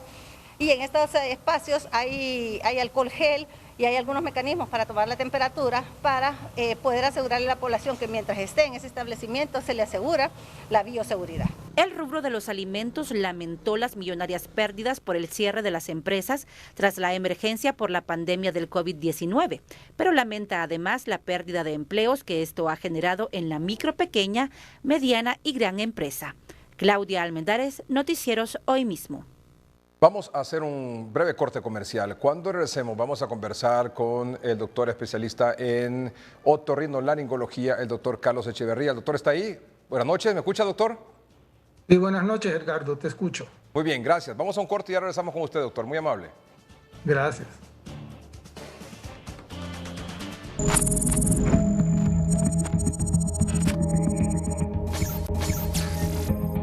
El doctor Carlos Echeverría es un especialista en otorrinolaringología y además tiene una maestría en administración de hospitales. Doctor, buenas noches. Buenas noches, Edgardo. Buenas noches a toda tu teleaudiencia y a todo el país. Estoy seguro que tuvo oportunidad de escuchar y ver la entrevista con el doctor Oscar Díaz, jefe de la unidad de cuidados intensivos del Seguro Social. ¿Qué le llamó la atención? ¿Qué le generó algún impacto en particular o especial? Bueno, un impacto emocional de sensación de victoria parcial, inicial, porque uno como médico lo que quiere es evitar la muerte. Y si tenemos hoy, después de 40 días, 0 pacientes en UCI, quiere decir que de alguna forma están empezando a ver estamos viendo resultados positivos para el control de esta pandemia. Sí, definitivamente que sí. Después de 40 días es el primer día en UCI del Seguro Social de San Pedro Sula que no hay pacientes con COVID-19. Es difícil esto de ir probando, doctor, un tratamiento para para un virus como este que se desconoce, ir viendo qué es lo que funciona o qué es lo que no funciona. Sí, esto es como nadar en el mar a oscuras. Es una enfermedad que no esperábamos, es una situación que nadie esperaba, no la vimos venir, no la analizamos cuando comenzó en China porque las 2 veces anteriores se logró controlar adentro de China y entonces empezamos a dar manotadas de ahogados por todo el mundo. Ya con 4 meses de experiencia y todo el personal médico, científico del mundo está concentrado en una sola enfermedad. Por lo tanto, tendremos que ver resultados a corto y mediano plazo de tratamientos. Al poder ver resultados, debe ser como llamamos medicina basada en evidencia, al poder ver las autopsias de estos pacientes que han fallecido y por qué. Y ahora tenemos un poquito de luz al final del túnel. Doctor, hablando sobre este asunto de tratamiento, ¿qué opina del microdacin? Bueno, mire, como aquí estamos a prueba y error, pero si analizamos qué es el microdacin, es una solución que le llamamos hidrolizada. O sea, trae cloruro de sodio y trae ácido hipocloroso, el cual se pasa por una corriente eléctrica y se hidroliza, generando iones positivos y negativos en las partículas de la gota que estamos aplicando en nuestra faringe. ¿Qué sucede con estos iones positivos y negativos? Entonces se hace una gota inestable que va a buscar dónde adherirse. ¿Y qué sucede entonces cuando encuentra una bacteria, un virus, un hongo, lo que sea dentro del tejido? Se adhiere. Una vez que se adhiere, entonces la busca por medio de la ósmosis. Recuerden la ósmosis cuando se atraviesa una barrera. Todos tenemos porosidades en nuestras células y por ahí se introducen estos iones de cloro y sodio y lo que va a generar es que se empiece a hinchar por adentro de la célula viral y va a explotar. Eso es básicamente lo que se supone que hace el microdacin. Entonces, como decíamos en la escuela, lo que no mata engorda. O sea, si esta partícula va a ayudar a reducir la cantidad de virus cuando recién estamos exponiéndonos a él dentro de nuestras cavidades, pues bienvenida. O sea, no hace daño, no va a lastimar nuestros tejidos y puede ser que genere lo que se está suponiendo que es reducir la carga viral. Al haber menos virus, va a haber menos inflamación y toda la cadena que ya se ha explicado por todos los colegas de Honduras y del mundo. Entonces, yo no le veo la mala idea de usarlo. Nosotros los otorrinos tenemos mucha experiencia. Bueno, los médicos lo usamos y yo hice una encuesta a nivel nacional con mis colegas, a nivel panamericano, es desde Estados Unidos hasta Argentina. En muchos países no se está usando, pero en Honduras y los que han tenido experiencia han sido como más parecidos a nivel centroamericano. El producto es mexicano, pero con patente americana. Y entonces lo hemos usado para infecciones de vía respiratoria, garganta, nariz. Y de repente vemos que aquellos pacientes que les hemos dado muchos antibióticos no mejoran. Y al empezar a hacer lavados en enjuagues, pues se recuperan de repente combinado con los medicamentos ya conocidos. Entonces, si es un arma más que no afecta, bienvenido. Doctor, ¿y este asunto que han descrito algunos pacientes con COVID-19, que entre los síntomas está la pérdida del olfato y del gusto?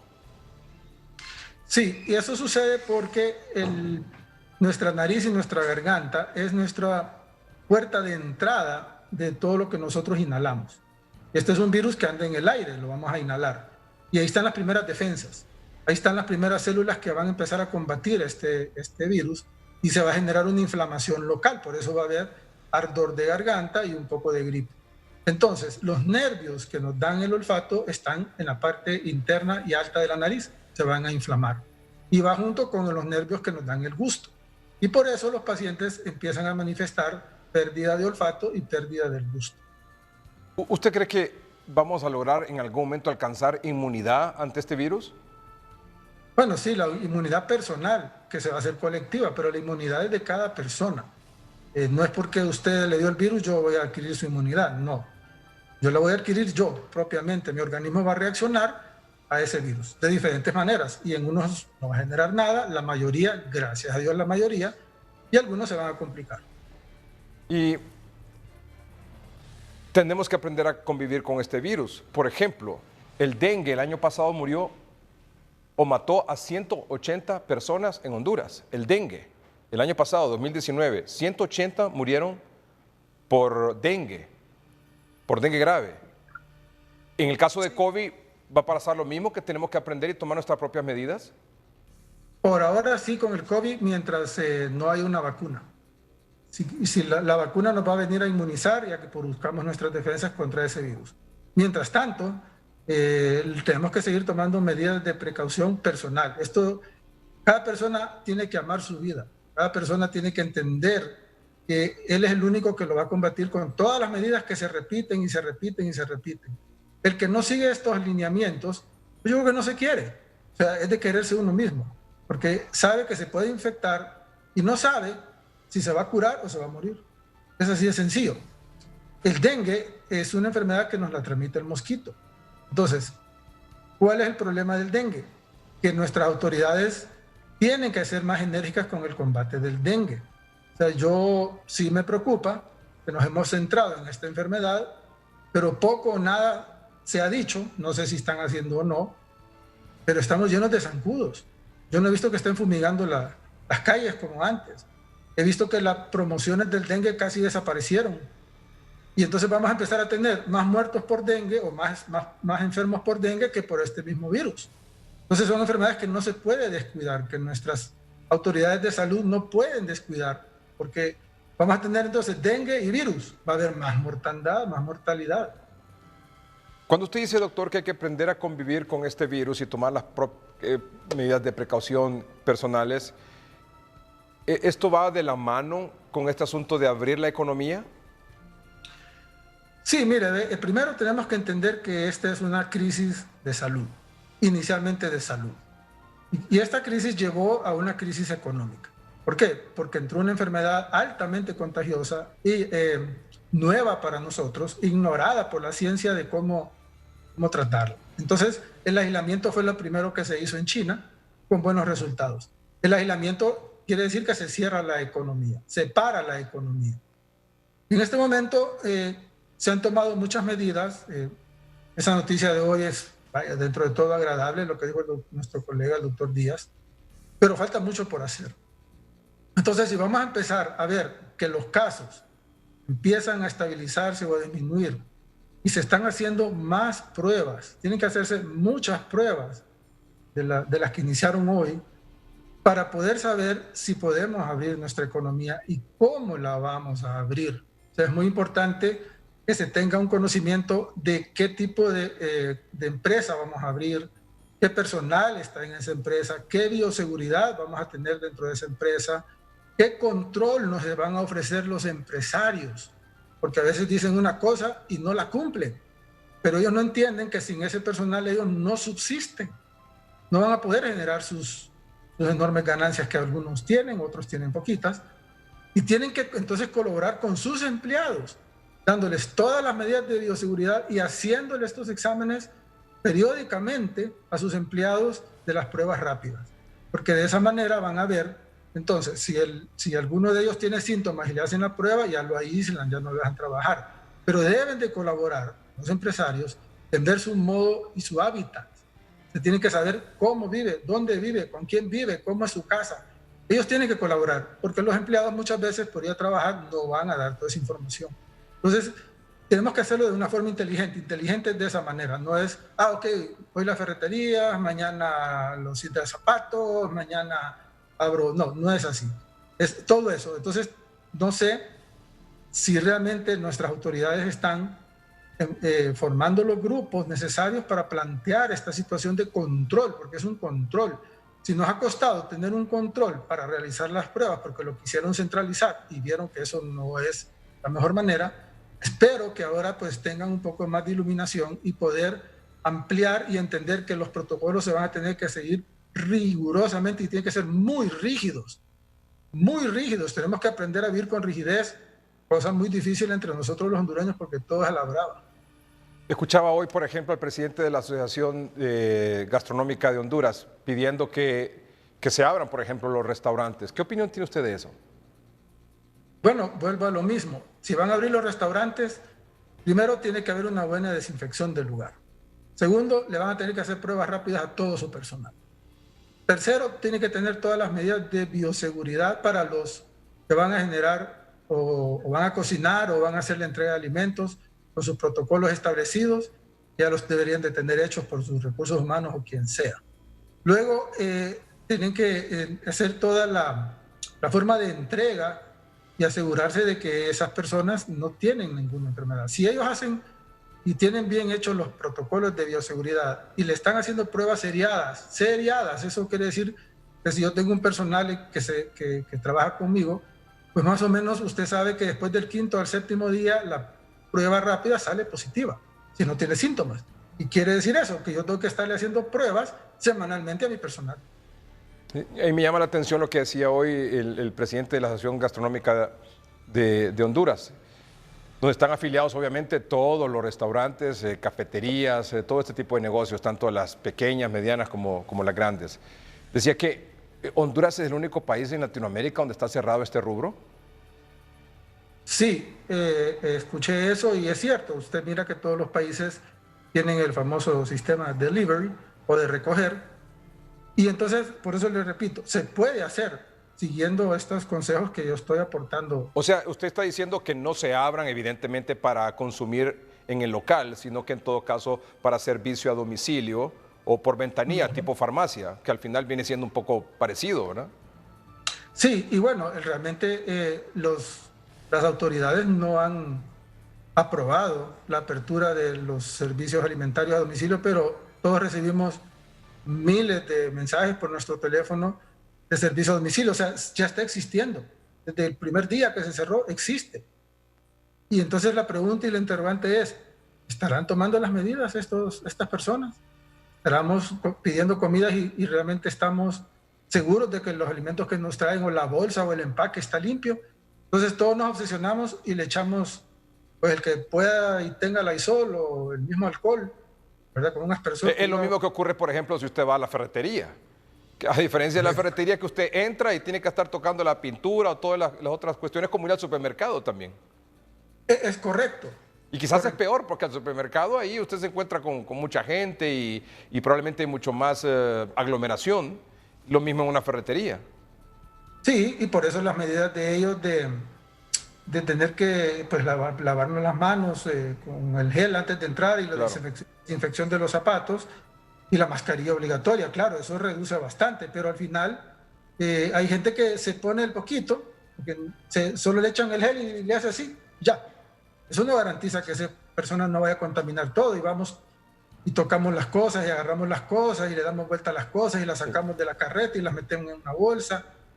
Entonces, repito, se tiene que trabajar mejor en la parte de la bioseguridad, tanto de los empleados como de las personas que van a asistir. Tenemos que aprender y así va a ser el modus vivendi por 9 a 12 meses. Dios quiera que la vacuna salga antes, pero vacunar 9.000 millones de personas no va a ser de un día para otro. O sea, y Honduras es un país que está al final de la lista. Seamos realistas. Primero va a ir el primer mundo y de ahí vamos a ir nosotros. O sea que esto nos va a tomar tiempo. El virus va a seguir viniendo. Por eso entonces lo más inteligente es, para no afectar no solo el tema de salud, sino y evitar una catástrofe en el tema económico y el desempleo y todo esto, la crisis social que esto provoca, es ir haciendo esto con alguna celeridad. Tanto la apertura de la economía de forma pausada, ordenada, incluso regionalizada, pero también haciendo más pruebas, porque yo estoy seguro que usted está más que molesto por las pocas pruebas que se hacen. Le voy a poner un ejemplo. Hace aproximadamente un par de semanas que se viene incorporando un par de laboratorios privados al laboratorio de Virología del Estado para hacer pruebas. Antes, usted lo dijo, era un trabajo exclusivo del Laboratorio de Virología del Gobierno, que solo nos estaba dando entre 50 y 70 pruebas diarias. Hay un retraso de aproximadamente unas 500 pruebas, o sea que los datos que nos ofrecen son de probablemente unos 5 días atrás. Pero, por ejemplo, el lunes 20 de abril, hace una semana, ya las pruebas realizadas eran 131, luego el martes 164, luego 143, luego 172 y luego comenzaron a bajar 98, 96 y ayer domingo fueron 90. Es decir, usted puede ir abriendo la economía, pero al mismo tiempo tiene que ir haciendo más pruebas, doctor. Mire, El Salvador hace 1000 pruebas diarias entre PCR y pruebas rápidas. Es decir, usted ha visto seguramente las gráficas que hemos mostrado aquí de la cantidad de pruebas que se hacen y no quiero compararnos con Panamá o Costa Rica, pero aquí con Guatemala y El Salvador nos lleva una enorme ventaja. Es correcto. La verdad es que ya tenemos los laboratorios, tenemos que hacer pruebas, pruebas y pruebas. Entonces, al abrir laboratorios privados, pues uno puede mandar, uno mismo tiene que ir con una indicación médica. Entonces, las empresas que se van a ir abriendo tienen primero que hacerle las pruebas a sus empleados y de repente a los familiares. Y luego tenemos que ir abriendo los negocios en forma progresiva cada 15 días, porque eso nos da un margen de ver cómo va la curva. Sí, eso que usted acaba de decir me llama la atención también, cada 15 días. Por ejemplo, quiero que mostremos la decisión que tomó hoy el Ministerio de Salud de Costa Rica, por ejemplo. Hay más de 600 casos y una letalidad pero muy baja. Por ejemplo, hoy en Costa Rica, nuevas medidas, cines, gimnasios y escuelas de natación abrirán entre semana. Continúa la restricción vehicular y el teletrabajo. Esto es de hoy, a mediodía, que se anunció en Costa Rica. Este lunes el gobierno anunció las nuevas medidas para continuar evitando la propagación del coronavirus en Costa Rica. Estas normas se aplicarán a partir del 1 hasta el 15 de mayo. Se habilita el funcionamiento de los siguientes establecimientos entre semana, es decir, de lunes a viernes de 5 de la mañana a 7 de la noche. De teatros y cines, de gimnasios, por ejemplo, de escuelas de natación, de alquiler de bicicletas y todas obviamente establecen ahí con medidas estrictas de desinfección e higiene. Salones de belleza y barberías con un aforo de 50% según capacidad máxima y únicamente con cita previa. Venta al por menor de partes, piezas, accesorios para vehículos, automotores y motocicletas. Estacionamientos o parqueos, etcétera. Es decir, estas medidas, incluso dice abajo, se evaluarán el 11 de mayo para determinar si continúan o se vuelven a restringir. Esto es importante. Correcto. Pero para eso, Edgardo, usted tiene que tener fortalecimiento y tener un buen sistema de vigilancia. Si no tiene un buen sistema de vigilancia, esto va a ser un desorden.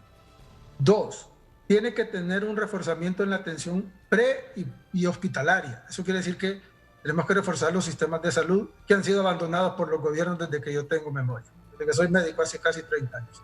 Los gobiernos no le han dado prioridad a la salud, porque no genera negocio, solo es gasto. Desgraciadamente, en 2 meses quieren resolverlo de hace 30 años. Eso es imposible. Entonces, si no refuerzan eso, no va a funcionar. Regalar mascarillas al personal, eso no es la solución.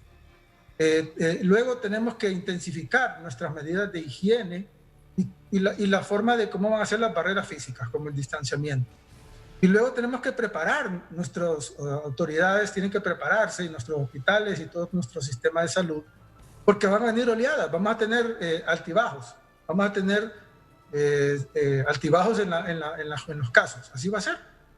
Entonces tenemos que empezar a tener eso. Si el gobierno no ofrece eso, claro, y da esa garantía, esto va a ser un desastre. Sí, si no procede de la forma como usted está anunciando, o sea, vamos a mantenernos en este esquema por el resto del año, con todas las implicaciones que eso tiene.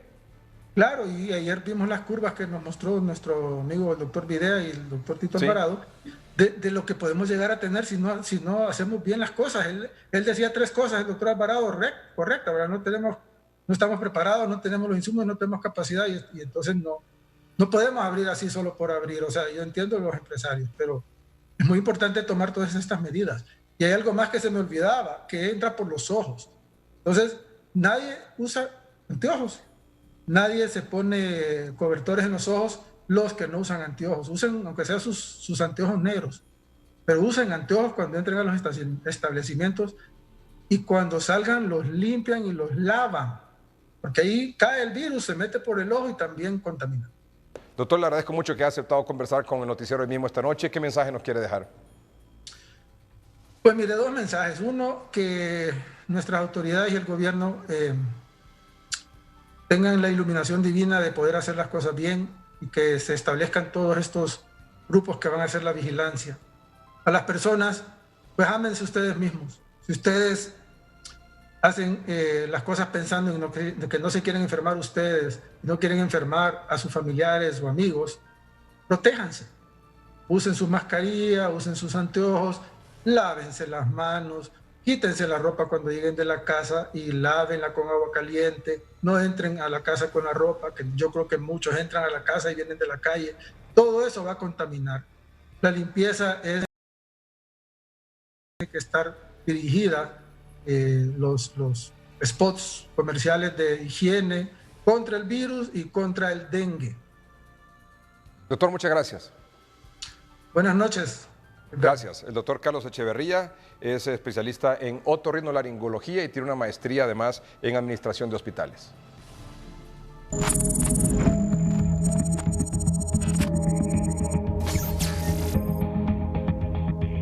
Grupo Intur, la cadena líder en restaurantes de servicio de comidas rápidas, nuevamente en agradecimiento a la noble labor que realiza el personal de salud hondureño en medio de esta pandemia, hizo entrega, en colaboración con la marca Burger King, de 2.545 raciones de comida en 5 centros asistenciales en San Pedro Sula. Estamos muy agradecidos con Burger King por este donativo que nos está haciendo a nuestros colaboradores, una empresa que está socialmente responsable y nos permite con esto sentir de que todos nos están apoyando como hondureños. Gracias a las jornadas de solidaridad del Grupo Intur durante 5 semanas, ya suman 45.080 raciones de comidas entregadas en distintas partes del país. Agradecidos con Burger King por estos alimentos que están regalando a los compañeros que están haciendo su ardua labor, ¿verdad?, en el Hospital Leonardo Martínez, en la fase más crítica ahorita, ¿verdad?, en la sala que tenemos nosotros de COVID. Muchas gracias. De esta forma, Grupo Intur continúa consolidando su apoyo a la construcción de una mejor nación, tal y como ha sido por más de 30 años a través de ejemplares acciones como estas.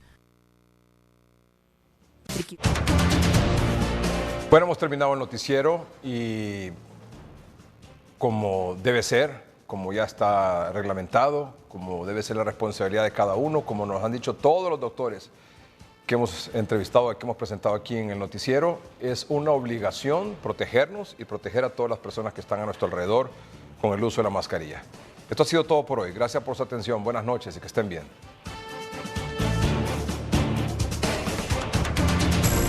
Este es el resumen de noticias. Salud confirma 24 colonias de la capital con casos positivos de COVID-19. Tenemos 24 colonias en la capital donde tenemos casos positivos. La mayor parte ya recuperado y los otros activos, pues pendientes de la prueba de resultados para confirmarlo. Desmantelan antena que utilizaban reos de El Pozo en Santa Bárbara para hacer llamadas telefónicas. Contaminado todo el territorio nacional por humareda que generan los imparables incendios forestales. Asociación de Restaurantes y Empresa Privada piden al gobierno que autorice la venta a domicilio y en ventanilla. Millonaria compra sobrevalorada en 57.5 millones de lempiras durante la emergencia, denunció hoy el Consejo Nacional Anticorrupción. Capturan a 3 cabecillas de la Mara Salvatrucha en sector residencial El Roble en San Pedro Sula. Y de última hora, el doctor Oscar Díaz, jefe de la Unidad de Cuidados Intensivos del Instituto Hondureño de Seguridad Social de San Pedro Sula, confirmó a Noticieros hoy mismo que hoy no hay pacientes con COVID-19 ingresados en la sala de UCI de este centro asistencial, algo que no sucedía desde el 18 de marzo de este año. Este fue el resumen de noticias.